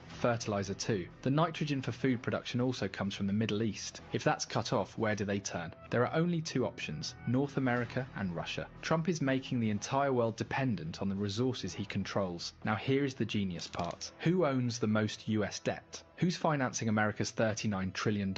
It's Japan, China, Taiwan, South Korea, UK, France, Belgium, and Luxembourg, the same countries that need Middle East oil. There's been this fear that these countries would stop buying US Treasury bonds, that they would move to gold or Swiss francs, that America's Ponzi scheme would collapse. But now they need American energy. They need American resources. They can't abandon the dollar. They are. I had to go to the bathroom, I'm sorry. Alright, now we got a cold outfit.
Are trapped. Trump just turned America's biggest weakness, its debt, into its greatest weapon. By starting an unwinnable war in Iran, he's forcing the entire world to depend on North America. This isn't new. Putin already proved that this strategy works in Ukraine. Russia has been fighting for 5 years. It's a slow grind, but it has restructured Russia's entire economy around war production, drones, ammunitions and military manufacturing. Russia went from importing Iranian drones to making their own and now exporting them to Iran. Putin's plan was that the world is collapsing anyway, so why not build a fortress, make Russia self-sufficient, control the resources and weather the storm. America saw this and said, we can do the same. Greenland for rare earth minerals, Canada for oil and resources, Venezuela for oil reserves, Mexico for manufacturing, Panama Canal for trade control. So maybe Trump is not being reckless, he is actually building a self-sufficient North American fortress while the rest of the world burns. So yes, Trump looks like an idiot. Yes, he's losing the war in Iran. Yes, he's destroying the global economy. But if the goal was to end the American empire and rebuild it for Americans, to make the world dependent on US resources while everyone else collapses, then Trump might go down as the greatest American president in history. Maybe the New World Order is dead, and maybe we are heading towards a Trump world order. Well, what I will say to all of that is the one thing is true, because we have discussed it. Feels like the Strait of Hormuz was not closed before the war started. It is closed now. That doesn't hurt the United States as directly as it does China, Japan, and some of the the neighboring countries. The United States produces its own oil. We've got fracking and natural gas. One of the things that Trump heavily focused on when he... I was about to ask you when you were heading out.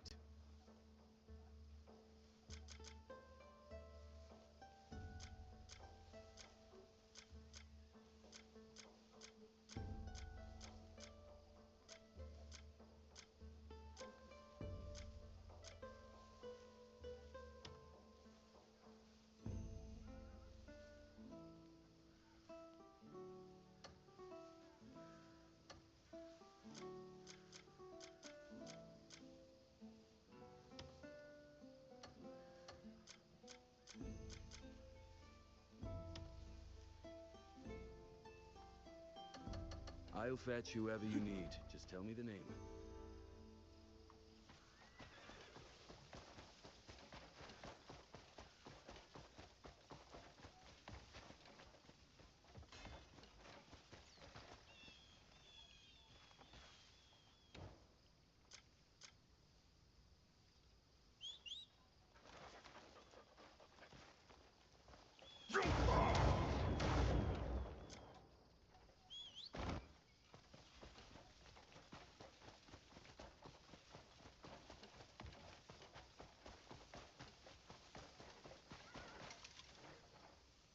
What sort of warrior are you looking for?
$10 for a fancy meal is crazy. That shit is mad good. Like a crazy buff.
Should stop all the old missions. Yeah, I'm gonna stop all the old ones. Cancel. Cancel. Cancel. Cancel. Cancel. Looking for anyone Mission specific? dispatch. We're gonna do. No, we're not gonna do the fourth.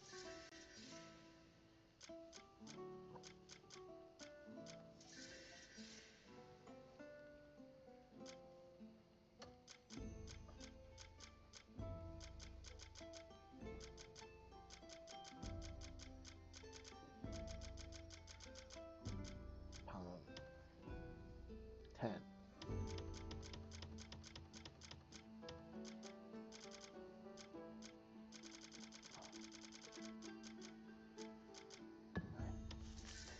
Okay.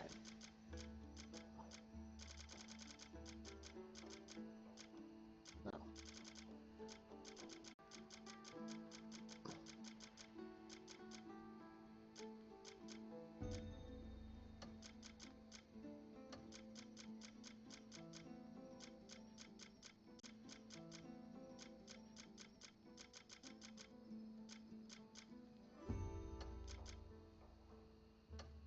11K. Yeah.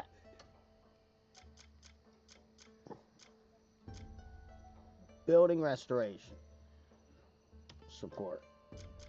No. Sleep arrow.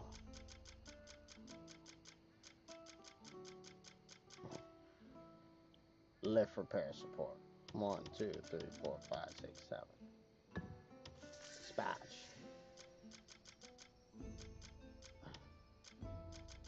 Plenty. Okay. Now.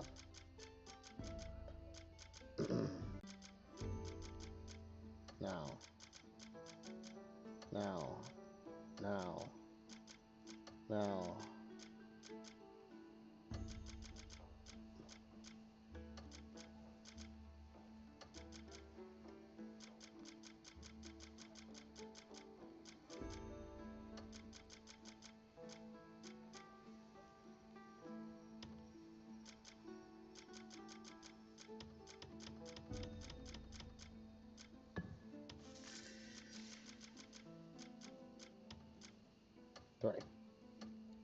You can always Now. tell me who you're looking for.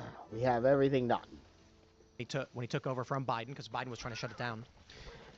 I don't know that I believe that full theory, but I will say it makes a lot more sense than Trump started a war because Israel made him do it, and now he's floundering. I don't believe that people are willing to move massive assets without thinking it through. It could be Israel made us go to war and we lost. That certainly is possible. However, shutting the Strait of Hormuz by forcing Iran to fight doesn't screw us over as much as it screws over our adversaries, including Iran, including China. And the funny thing is, he took Venezuela before going into Iran. And everybody believes this because he wants to control their oil, knowing once the Strait of Hormuz is closed, we will need access to a large crude oil supply, and Venezuela is the biggest. There's a new way to retire.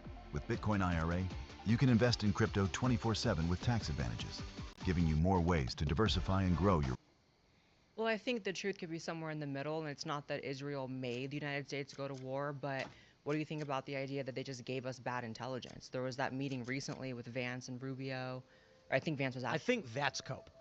The idea that the Five Eyes Spy Club doesn't have intel in the region and that Israel just tricks them. We have complained about the NSA and the Five Eyes spying apparatus for over a decade.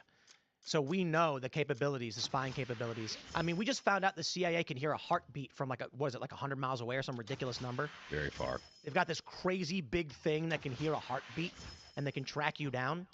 We just learned they have a discombobulator array that they shocked at. The Like discombobulator the array? energy weapons and frequency weapons and all that a year ago was like only for skittles. I hear these liberals say that Donald Trump is a moron, he's an idiot, he bankrupted 5 companies or whatever. And I'm like, the guy's not stupid. That's cope. When they're like, Trump's a moron and Elon Musk is a moron. I'm like, bro, you guys are coping hard. Now, I will say this, it's highly possible. Trump's a bumbling buffoon. Israel tricked Trump with bad intel. We went to a war we can't win. Israel is simultaneously losing the war alongside of us, I guess. So they got us into a war with themselves that they can't win either. That's all possible. When I look at the machinations of global elites, I don't think that they're not first order thinkers. Like when you play a game of chess, you're not just thinking about the move you're going to make. You know what? I'm a chess player, but I'm nowhere near as good as anybody. I'll speak in terms of poker. And this is something that shocks most poker players. When I look down at my cards, I am not thinking about what I am doing right now. I'm thinking about the position the other people are in.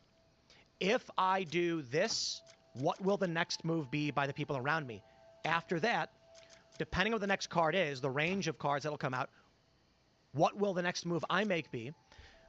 So, to put it simply, as something as simple as a game of cards, I have 10 plans, 10 contingencies in my mind before I make a single move on the board.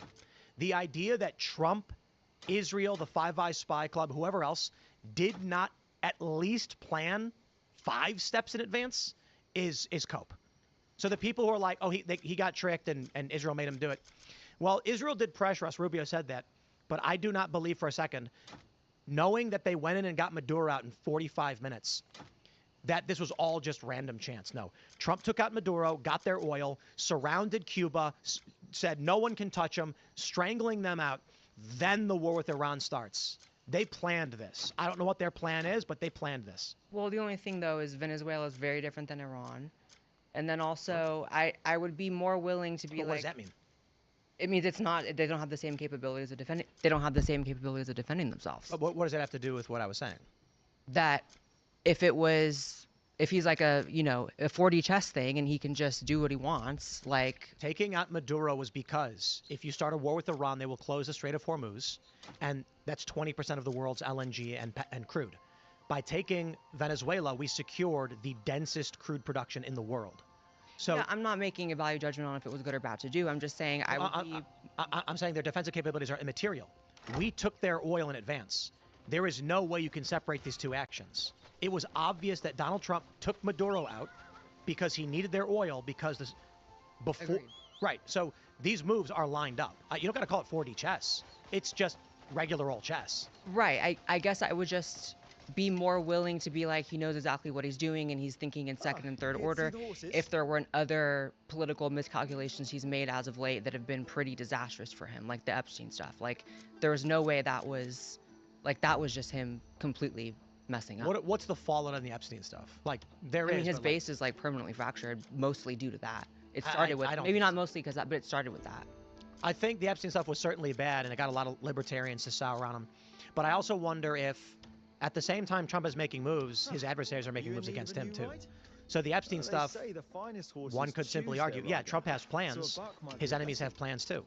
I also think like Trump's approval rating didn't even really move after the Epstein stuff. That's true too. I mean, like it's like a and bit. His approval rating is better than Obama's and Bush's at the same time in their presidency. Yeah, because I mean, like it is true that you need the online right does punch above its weight as far as like influence in the White House, influence and GOP politics, obviously. But like, I don't think the Epstein stuff really like moved the needle that much as far as like Trump's like outcomes. Iran does because like Iran. I don't think there's, and you know me, I'm like one of the biggest Trump shows working in the business today, I would say. But the Iran war is just a miscalculation. I think that the Israelis and the Americans both literally thought there's protests happening right now. They're going to overthrow the regime if we jump in now. So let's just create a vacuum and then it'll naturally happen. And it did not happen. No way. No way they believe that. No way. No. Well, Trump literally said in the post, though. I remember. Yeah, and Trump literally said if you start touching protesters, we're going to go in. Indeed. And check out Tales from an Economic Hitman, where this guy explains how what the U.S. does, and has always done, is foment protests in foreign countries, film them so they look very dense, and then tell the world, look at the people crying for freedom. That way, when they go in, they cite humanitarian crises as a justification for invasion. I do not believe for 2 seconds that the U.S. government genuinely believed the Iranian people would rise up against the IRGC. There are protesters. That's all real. They killed protesters. There's videos of this stuff going down. But this is just in line with what the U.S. has always done. We will be greeted as liberators. I'm not falling for that same line again. We saw that in Iraq. No, they need to justify their actions to the American people. And there are many Americans who will say right now, we had to go in because they were massacring their own people. Right. What I'm contending is I'm saying that I think the primary objective for the United States and Israel both was regime change from the outset. Indeed. So that's what I'm saying. I think either of them believed that the protests would do anything. I don't think that was like the primary moving factor. I'm just saying that was a moment where they're like, there's blood in the water. Now can be the time to move. Agreed. And they moved on. They moved on Venezuela to secure the oil. Yeah. Let me go back to the poker analogy. Just put it like this: if I look down at 2 cards, I think about where I am on the table. So who's going to come after me? If I put in some chips, what are the likely responses? It's not a single plan. I have, again, 10 contingencies. If I do this and he does that, I do this. If I do this but he does something else, I'll do that instead. And that's what I think is going on. There is a plan here in place. They know what they're doing, and you're watching one step at a time. I don't know what that plan is. I'm not saying that this game theory number 18 is true and correct. I will say, however, when you take a look at the seizure of Venezuela, taking back our oil assets, followed by the closure of the Strait of Hormuz, that is a nuclear bomb going off for the Chinese. They rely on that energy. We don't. So it's not bad for us. Trump can, if you want to make the argument, it's on purpose. It may not be that Trump wants to lose, but that he knows the economic damage to China because of the closure of the strait may be bad for a lot of us, but it's worse for them than anybody else. So you can take a look at, you can look at it like, you may get knocked down 10 points. I may get knocked down 5 points, but you'll be knocked down 10, so I win. So he's doing that knowing that not just his base, but Americans in general will have a hard time wanting this to happen because it is affecting them at the gas pumps right now, even if it's affecting China more. Right. The idea is that the situation in China is worse than the United States, and the cost for the Chinese Communist Party is going to be tenfold what it is for the U.S. Well, not only that. Like I think it's next month or in June, Trump is going to meet with Xi again, and they're going to be talking about trade and stuff. And I've said this a couple of times. The last time the U.S. met with China came out and said, "You are not negotiating from a position of strength." Yep. He said it right to Anthony. That was years ago. That was with Blinken. Yeah, it was with Blinken. But now, when Trump goes into this situation or goes into this negotiation, it's going to be a totally different animal. I am not going to say that Donald Trump is the smartest man alive, but he's certainly smart enough to be more powerful and wealthier than most people on the planet. So when these liberals come out and they say Trump is dumb, he's an idiot, I'm like, okay, but he's smarter than you. But I do think, like, if the goal was purely like a pincer movement on China, then they would have wrapped up this Russia war by now. They would have put a lot of pressure and just got a deal done and then lifted sanctions, because right now most of let me address that point, except that Donald Trump has been negotiating with Vladimir Putin to bring him back into the fold. Oh, I know he has to, because the only way to truly cripple China's energy supply is if you can get the sanctions lifted on Russia, because right now China's getting Russian oil at a total discount. I mean, like 50% discount. And Trump's been negotiating with Putin. Yeah, so I mean, I think if we see that, if that deal actually happens, then yes, this is a successful pincer movement on China, because their second biggest import is the Saudis. That's not going to change. But the third biggest is Iran. It's not a pincer on China. It's just collateral damage. Trump starts a war with Iran. Iran closes the Strait of Hormuz, and Trump sitting back being like, "That's what I wanted them to do." Yeah, Trump-induced action, and it benefits us. Again, the Strait of Hormuz closing, it does it does hurt the global economy, but it does benefit us in the sense because now South Korea is importing American oil in massive numbers, so are the Japanese. It's just the question is China going to continue to get Russian oil basically on sale? I mean, because they have pipelines. They have pipelines connecting Russian oil refineries to China. There's not really anything the U.S. can do about that either.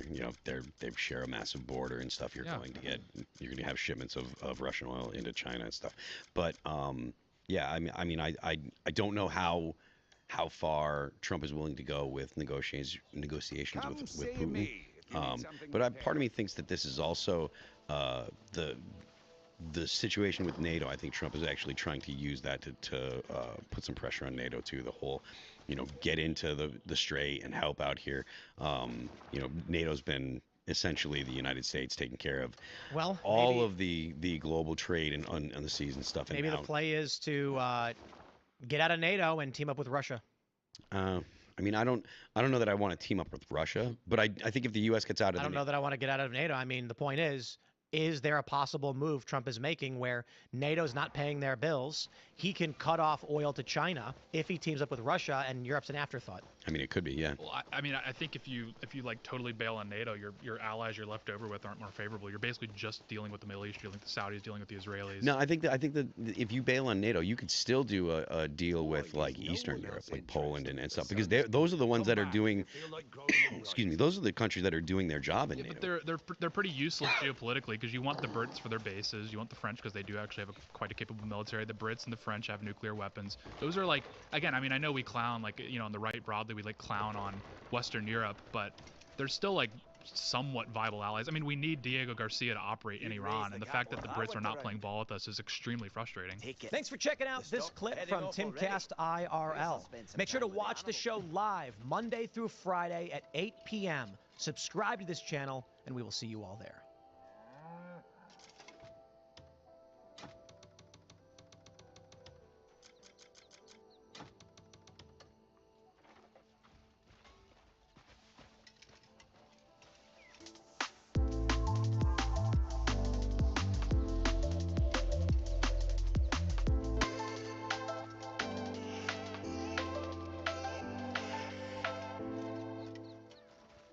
You're not just moving, you're moving in the right direction. How am I gonna play soccer in Connecticut?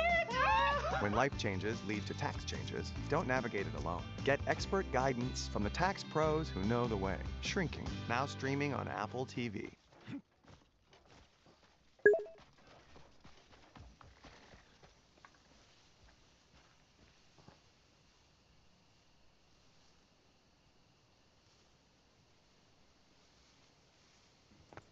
Where's Jamal? Tell Jamal, click on the private server. I promise you, Slips. Bro. I promise you, I swear to Bro, God. wait, hold on, wait. Didn't I play you yesterday? No, Oh my God, no, dude. no, you did not.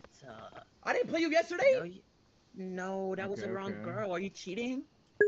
That was not.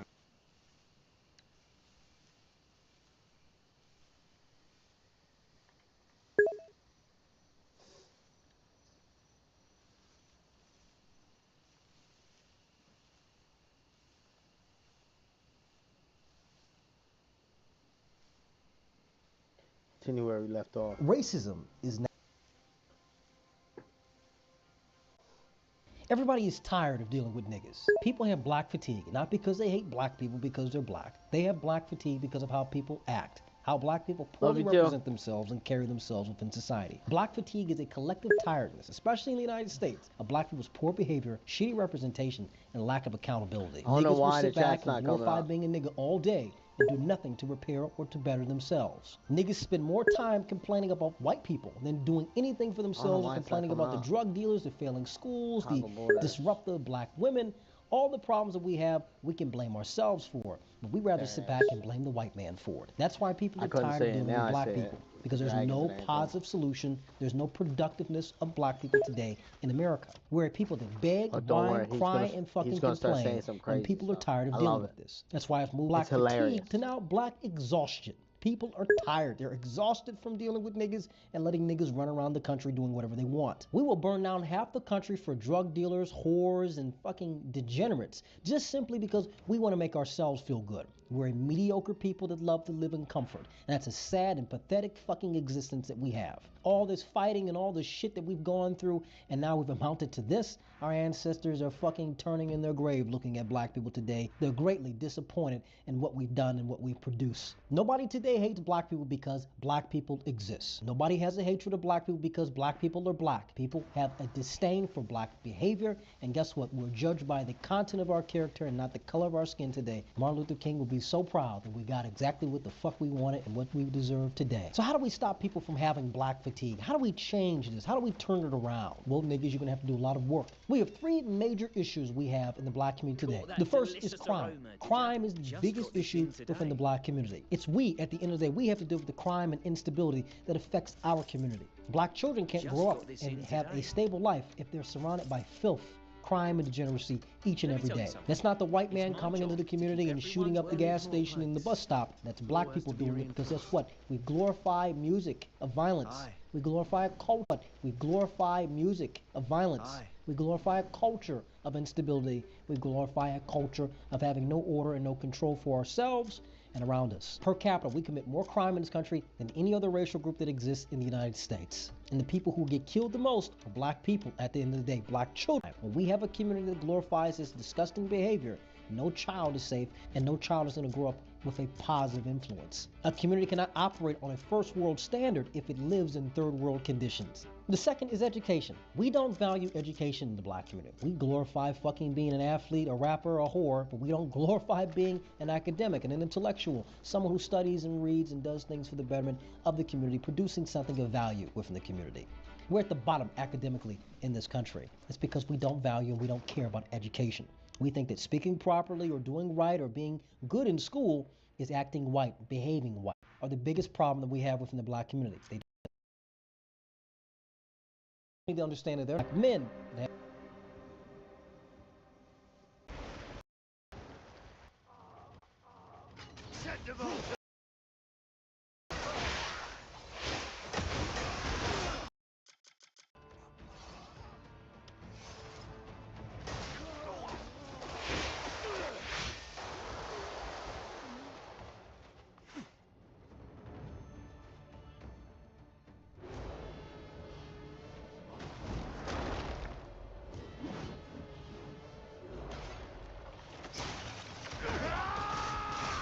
Not dodging it. What happened here? I don't understand that. Do I gotta plug my controller in? Oh! Dude, why is he not dodging it?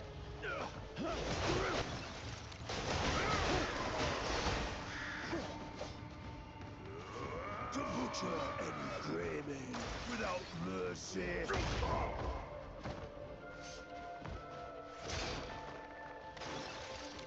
Your head will make a fine game.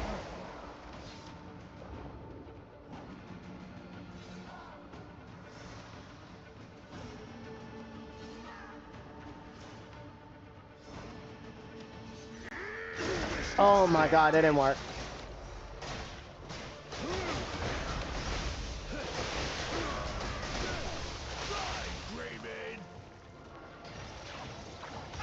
Oh, that didn't work.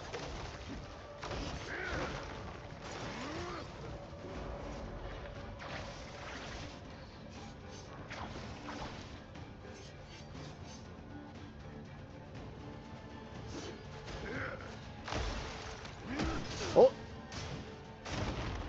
Get off! Come on!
See if maybe I can run out, run forward, and then maybe they reset it.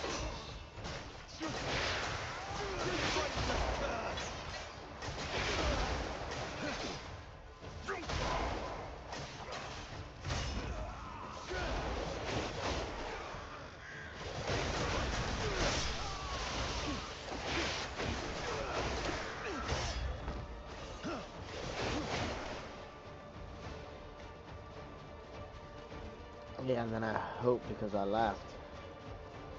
Y'all. I respawned everybody back. And then I could fucking form at least a good amount of people. Enough that I can do something.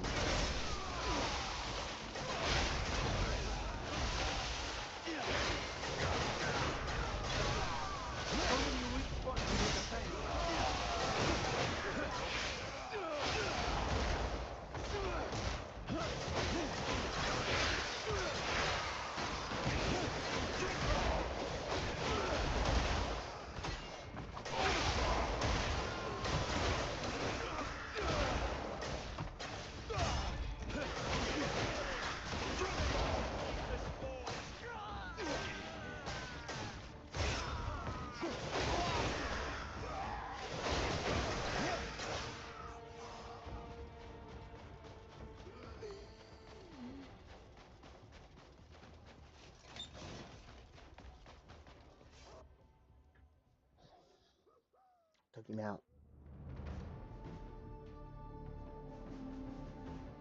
And I got the axe. I don't know that the axe might have the frost. I don't even got the frost.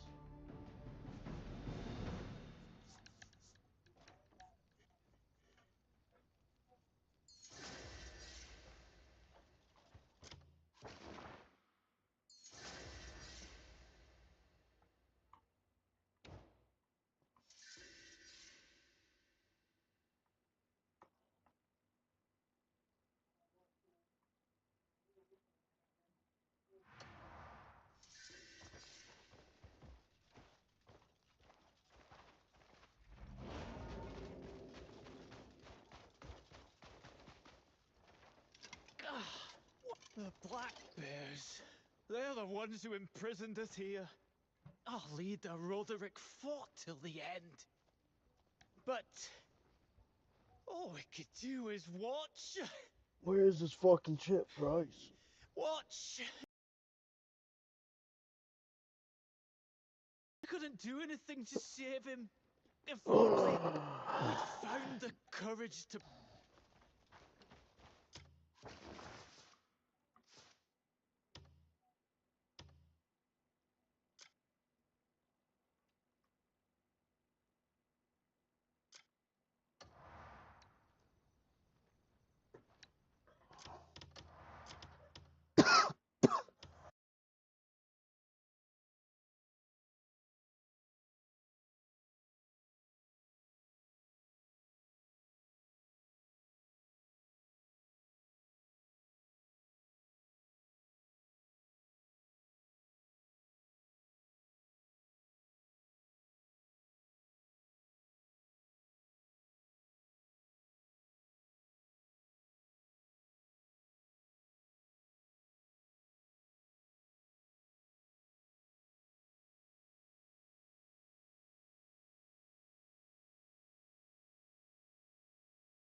I'll give you a quick review thoughts on the game. The first hour of the game is like kind of not good. The game really just seems like some slop dog shit. And I say that hating the word slop, but it kind of feels that way in the first hour. They throw all this like what I would consider low level, not very interesting content directly at you. I'm sweeping the hell out of this chimney right now. And then you get out of that and it starts opening up a little bit and you start actually seeing how big the world actually is. And there's actually a game here. Damn, look around. You can see the towns. Is that a desert that is crimson colored over there? But this is basically the peak of the game. Looking around, massive open world. You can kind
How fast can I make someone crash out?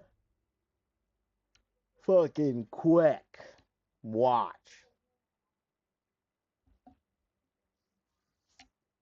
Watch this.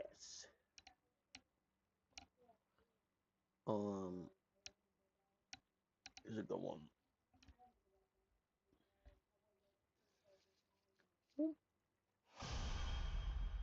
Okay.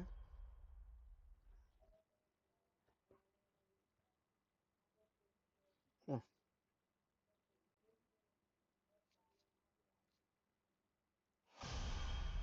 Hello, it's your turn to pick.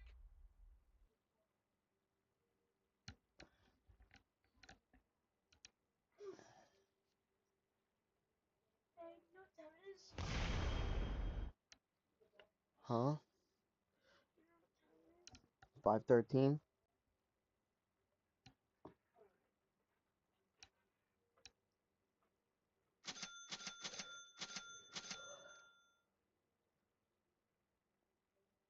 I don't think you slept for that long.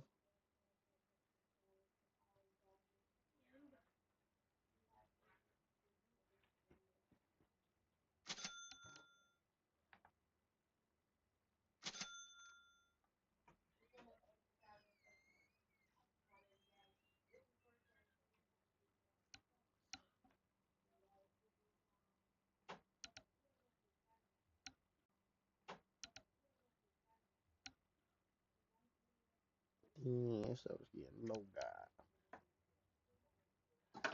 Oh.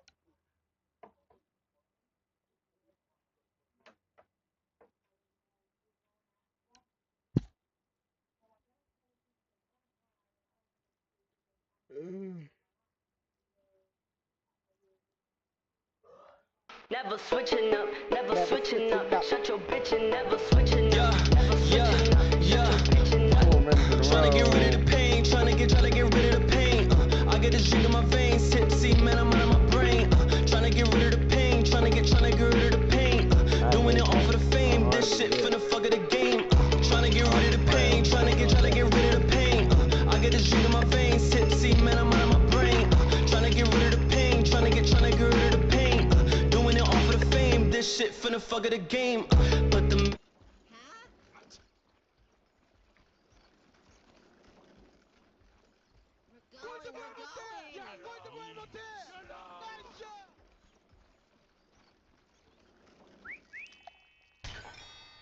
We're not ready.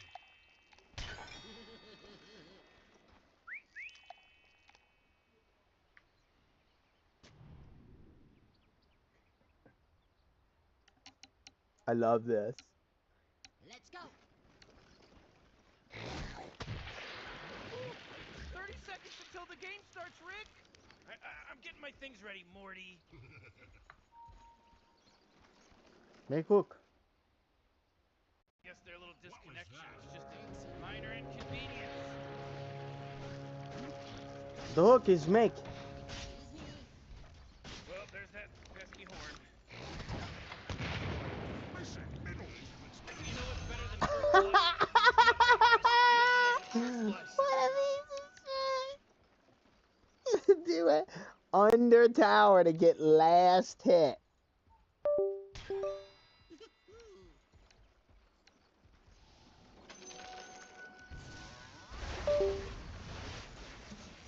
Boom.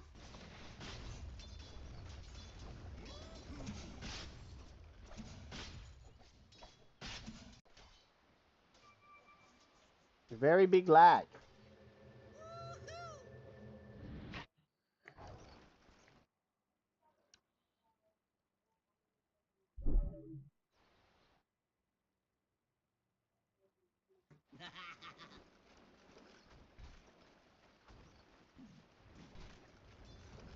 What's his name? Bolito. Bolito. Why you be nice? Not nice, so. Bolito. I turned it off. Just a game.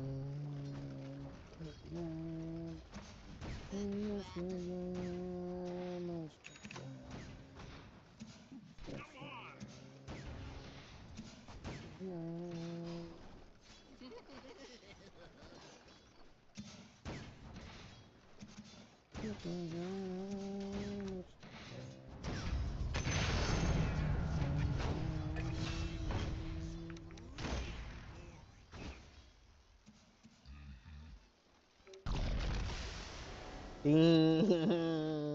disarmament. It was the biggest of easiness. Oh my god. And he still didn't get his bristles. Crazy. You can't do nothing. I get Vanguard.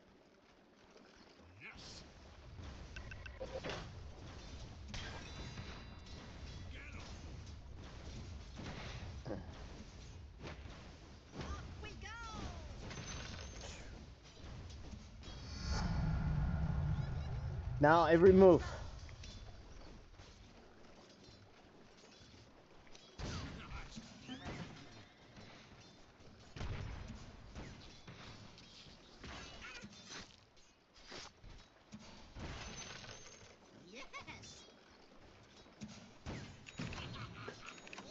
Yes, I know that.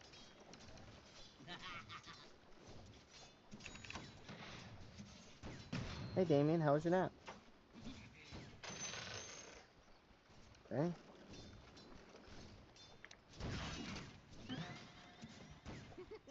Dire courier, you bit the big one. There is a job opening, in case anyone's interested, for courier.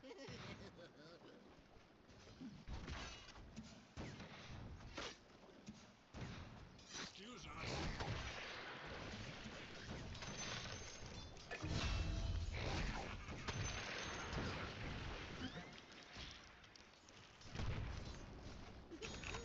Oh, dude, he's gonna get it.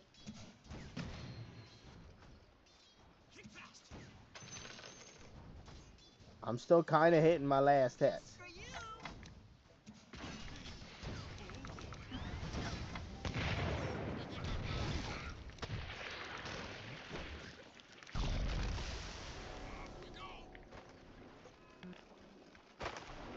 Okay.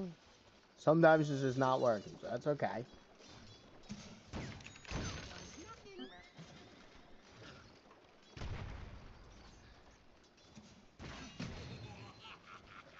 How you not get? How you play Bristleback bad? I don't understand how you play it very bad. Could you please explain to me how you're playing this hero very bad? Would you like me to get a solo kill? Thank you. Kill, sir. Thank you for the kill, sir. Thank you for the kill, sir. Thank you for the kill, sir. I get no boots.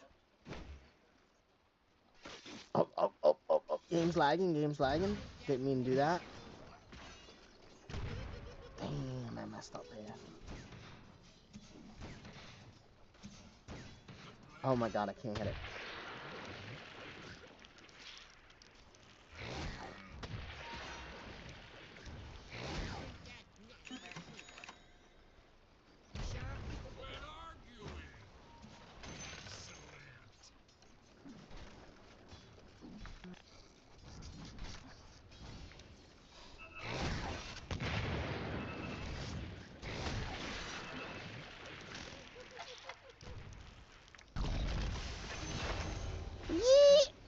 Yeah, buddy.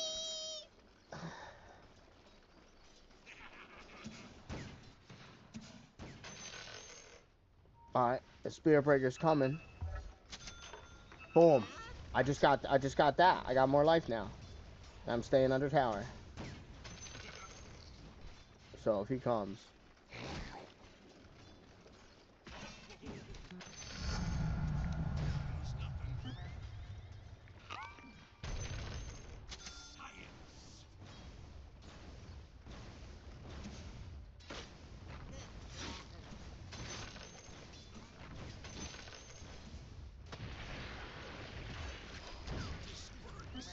Oh, your top tower's under attack. Oh, ownage.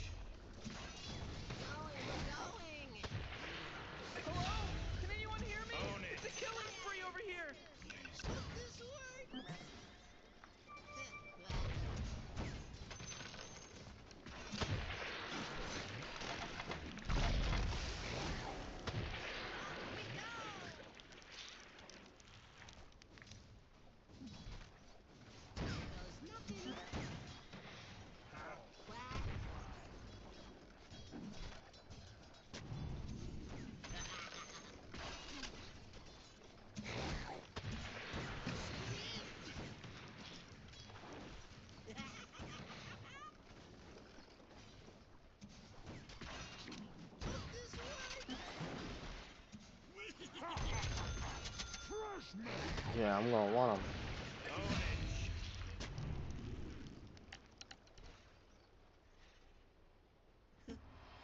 Don't want to move.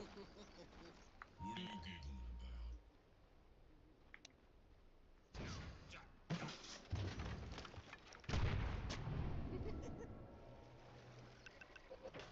Oh, Dyer's courier got killed. Are you kidding me? He's weak.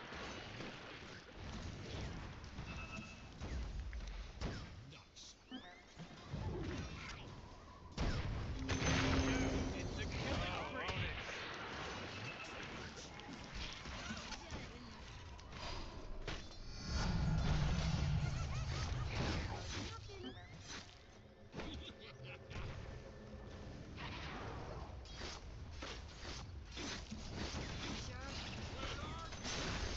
Nothing that can stop this man!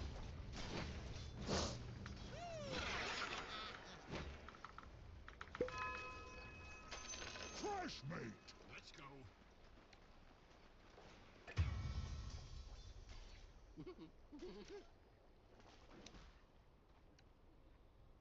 Oh, dude. I can't wait. This is gonna be fun.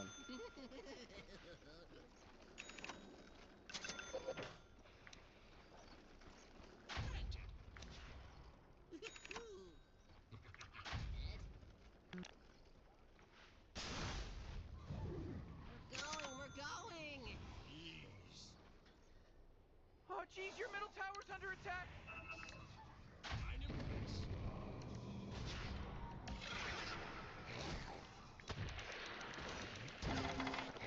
Your middle tower's under attack.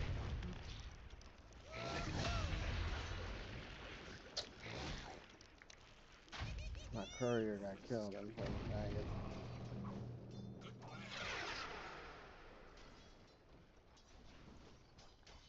What was that? I didn't see anything.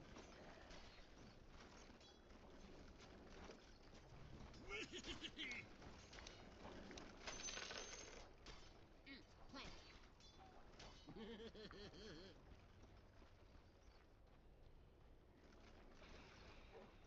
Yes. No mana.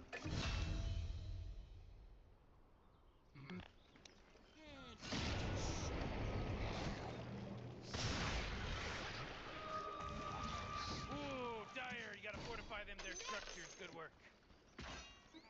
Yes! Radiant killing spree. Oh! You know what I'm talking about?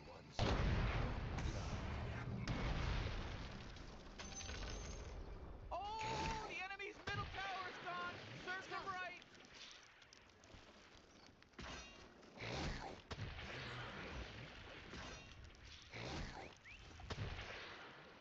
That way.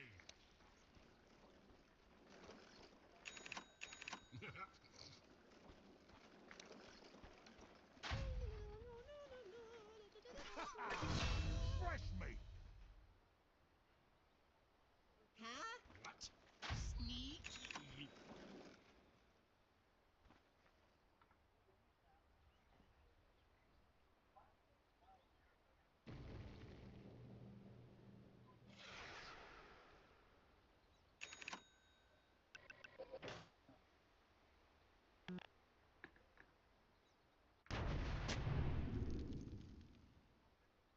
Huh?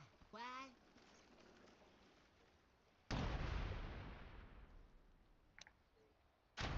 Oh my God! Four in a row. own it. He's now dominating. He's dominating, Rick.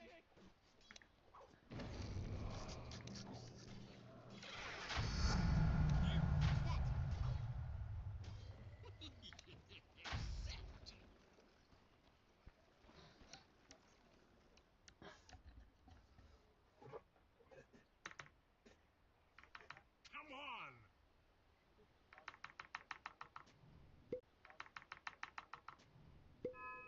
Oh my god, it used both. Line in place. Nice.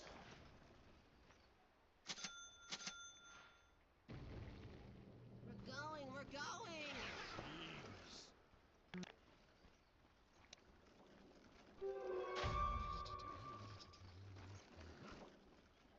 Off we go!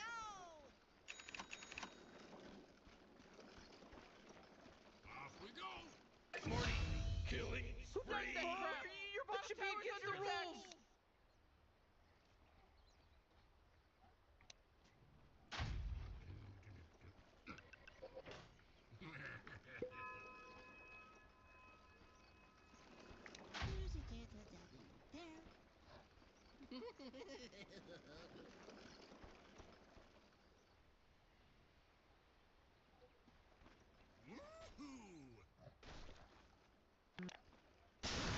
Where's a good little mine?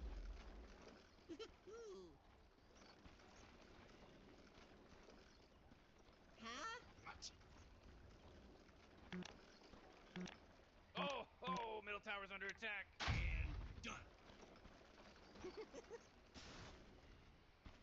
Whoa, initiating killing spree, Monage. Oh, jeez, he's dominating. Ownage. Oh, come on. The middle tower's under attack. You sure? Quit arguing. Morty, middle tower. You might want to look at it. Oh, middle tower's under attack. Oh, jeez, middle tower's under attack. Here goes nothing. Oh, Morty, uh-oh. You better hold on to your hat because now it's a mega kill. That's 5, baby, 5. There's no accident anymore. This isn't an accident now. It's funny because they're just gonna start running around. I got mines all in their backfield everywhere.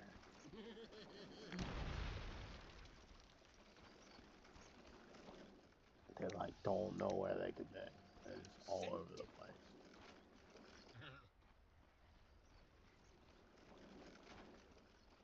Let's go. What was that? I didn't see anything. In place. Look, Click's right there. Click's about to run into one, dog.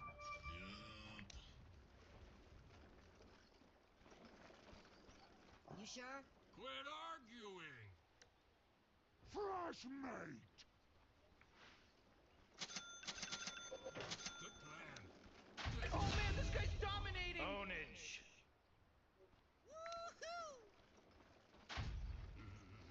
That's so crazy.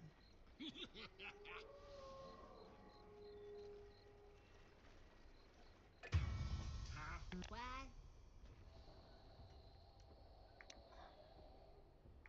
Oh, Rick, he's dominating now. He's dominating.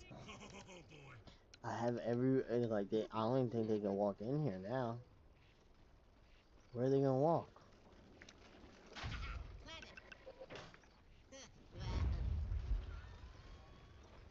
Oh, man, what? Get up on out of here, because Radiant just fortified their structures. We're going. I have their literal entire jungle like covered. Let's go. Whoa, mega kill. Uh-oh. Haha, mega kill. Where is he gonna? He's just gonna run into him everywhere he goes.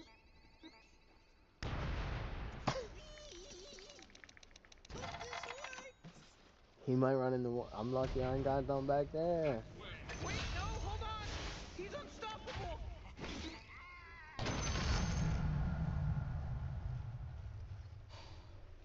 That's crazy. Okay, I gotta get some. I can't let this thing follow me. Holy crap, Rick, he's unstoppable. Oh my gosh, Morty. He's from Boston because he's wicked sick.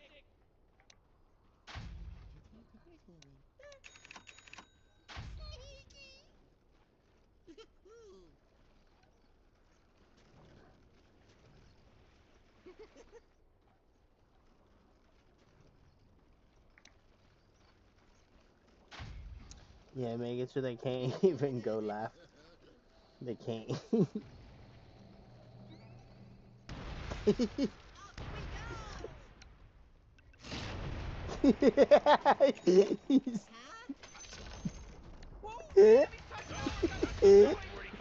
They're so close to his base.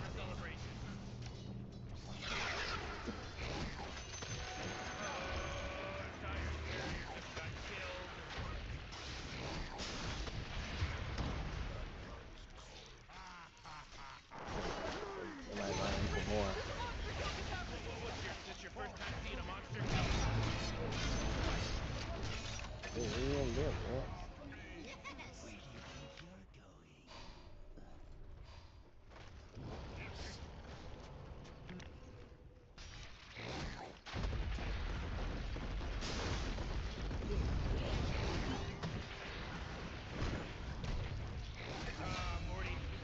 can you smell it? The smell of freshly slaughtered bodies.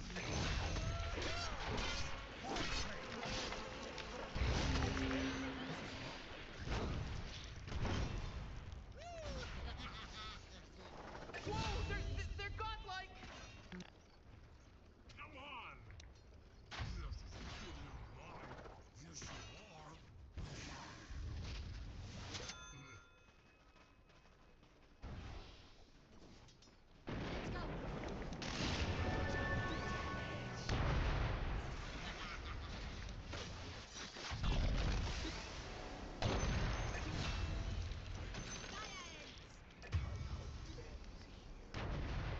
Let's go. They literally just stop.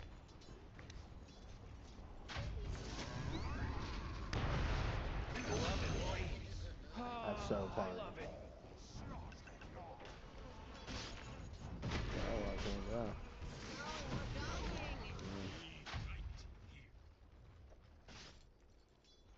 Oh, I'm gonna do up here now.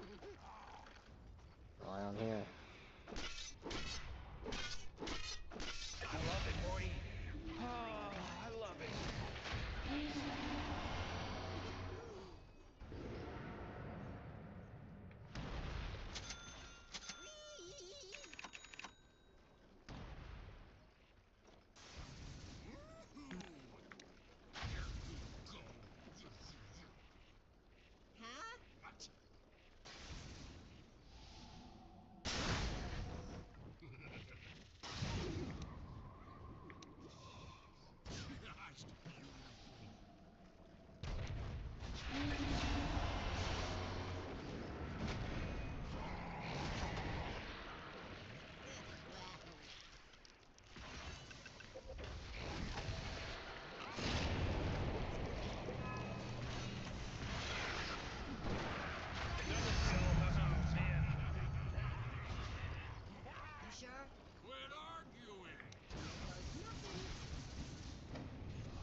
save that energy because Radiant just fortified their structure.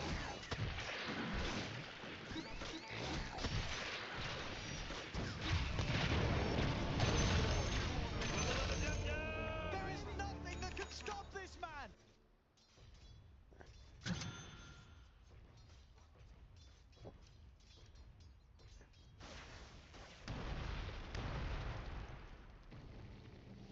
Oh boy, killing spree. I'm sensing a pattern.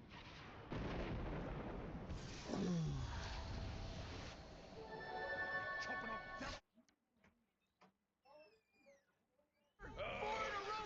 He's now dominating. He's dominating, Rick.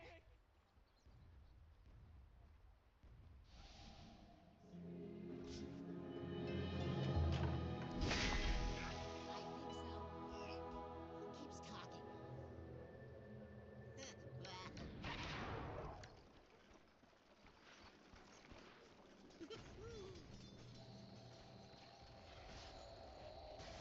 Off we go.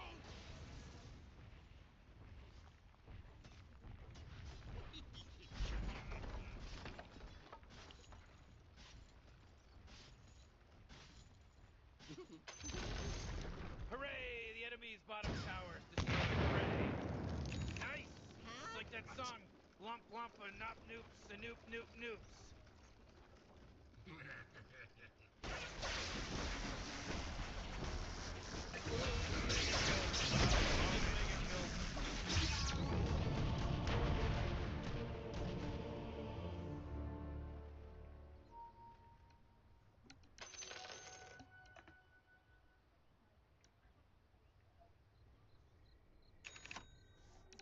Next time, I'm gonna go all out when that happens.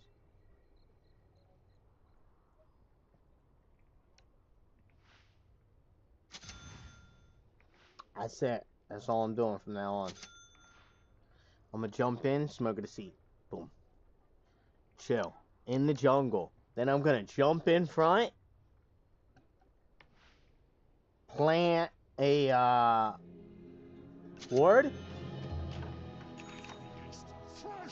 Plant the joint. Gone. The minefield. And plant mines as fast as I can. In front of their base. Like directly in front. Look how bad I'm lagging too.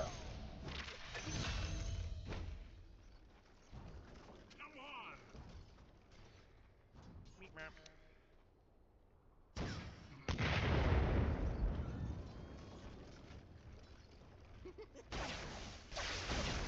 Dude.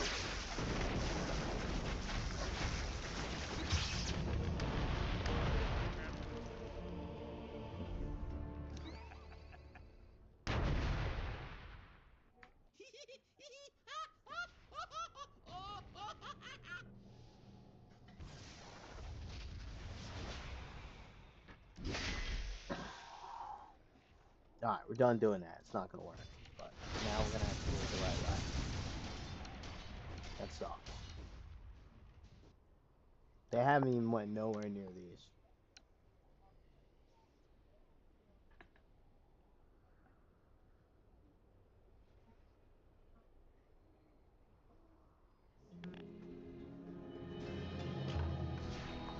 Oh yeah, if I time it right.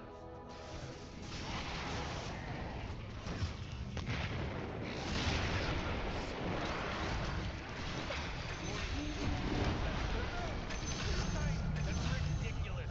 Wubba lubba dub dub. There is nothing that can stop this man! Hey, let me know, dude. I can play for real for a second. Boom. And I'm just gonna farm out.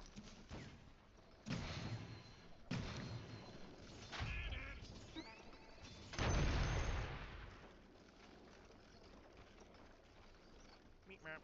You sure? Quit arguing.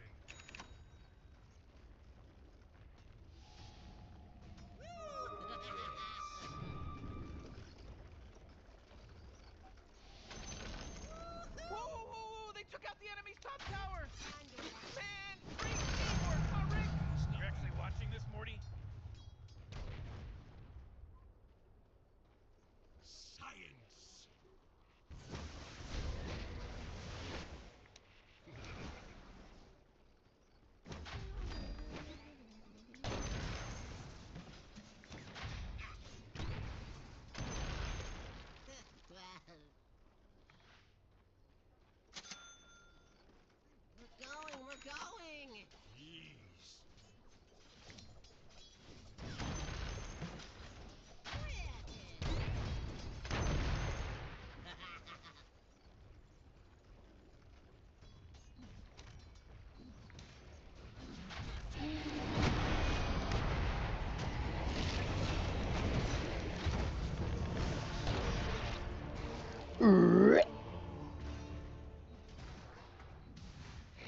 He does so much damage. That's amazing. Look at that. Boom. I like how Bounty Hunter is still going.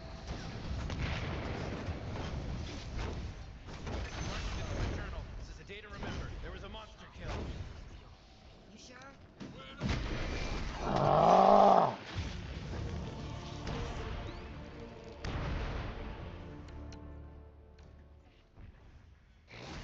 It's too much time. Fight like Kaya for 25% cast. It's like 3 seconds or something. I don't know. It's really long. It takes for me to put it down. And he charges me every single time I go to put that sign down now. Granted, he was right there, but still. Fresh meat. And then you get Lincoln. So he can't. So there's a spirit breaker, you need to get Lincoln earlier.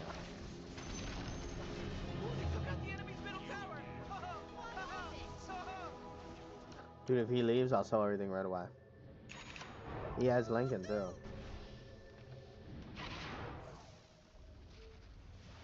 We'll get mad money.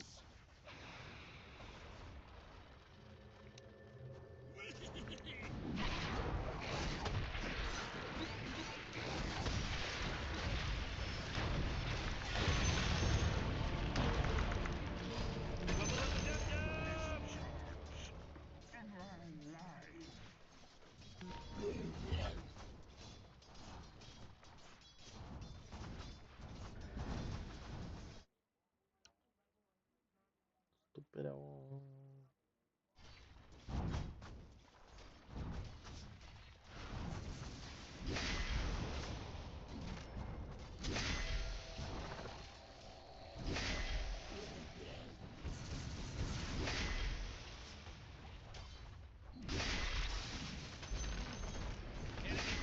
Just got wrecked, baby! Totes malotes, dog.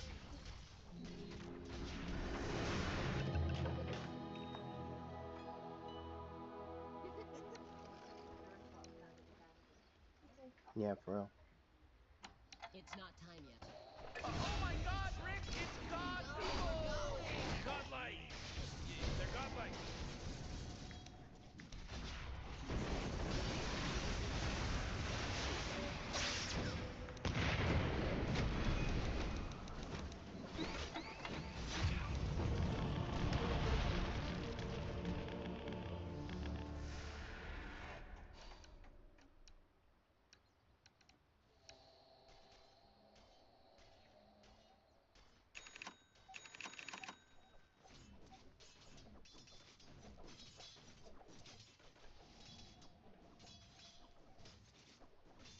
Oh, Dyer's carrier just got killed.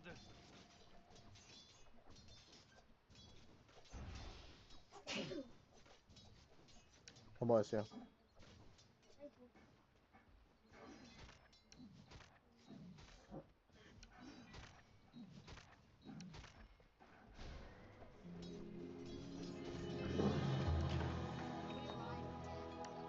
find out.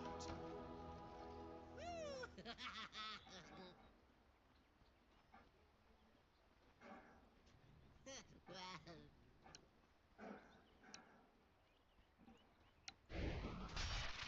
Here we go!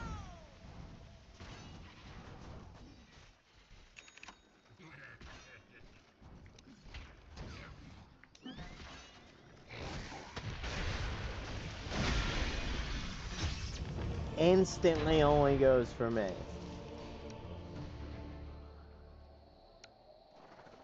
He's super godlike, or beyond godlike, I meant.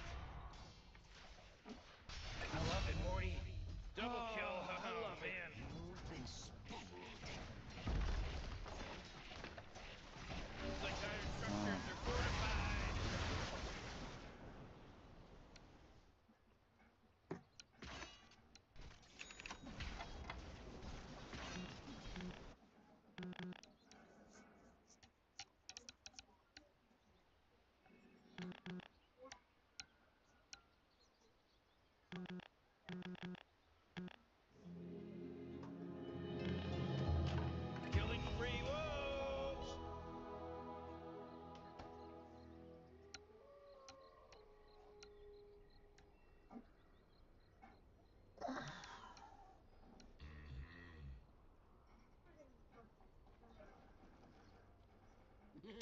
Here goes nothing. And done. Enemy's middle barracks just got wrecked, baby! Nice. This works. Good plan.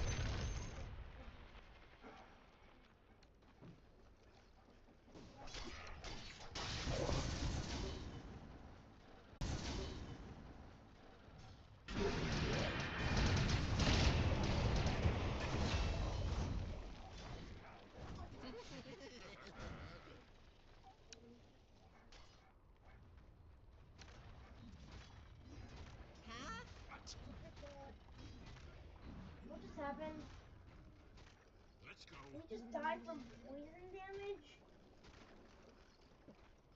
Come on. Aw, just That sucks. That's just planted.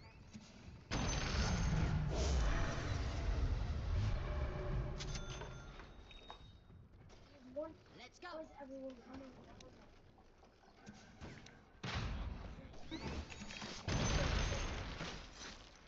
Yes. Come to baby.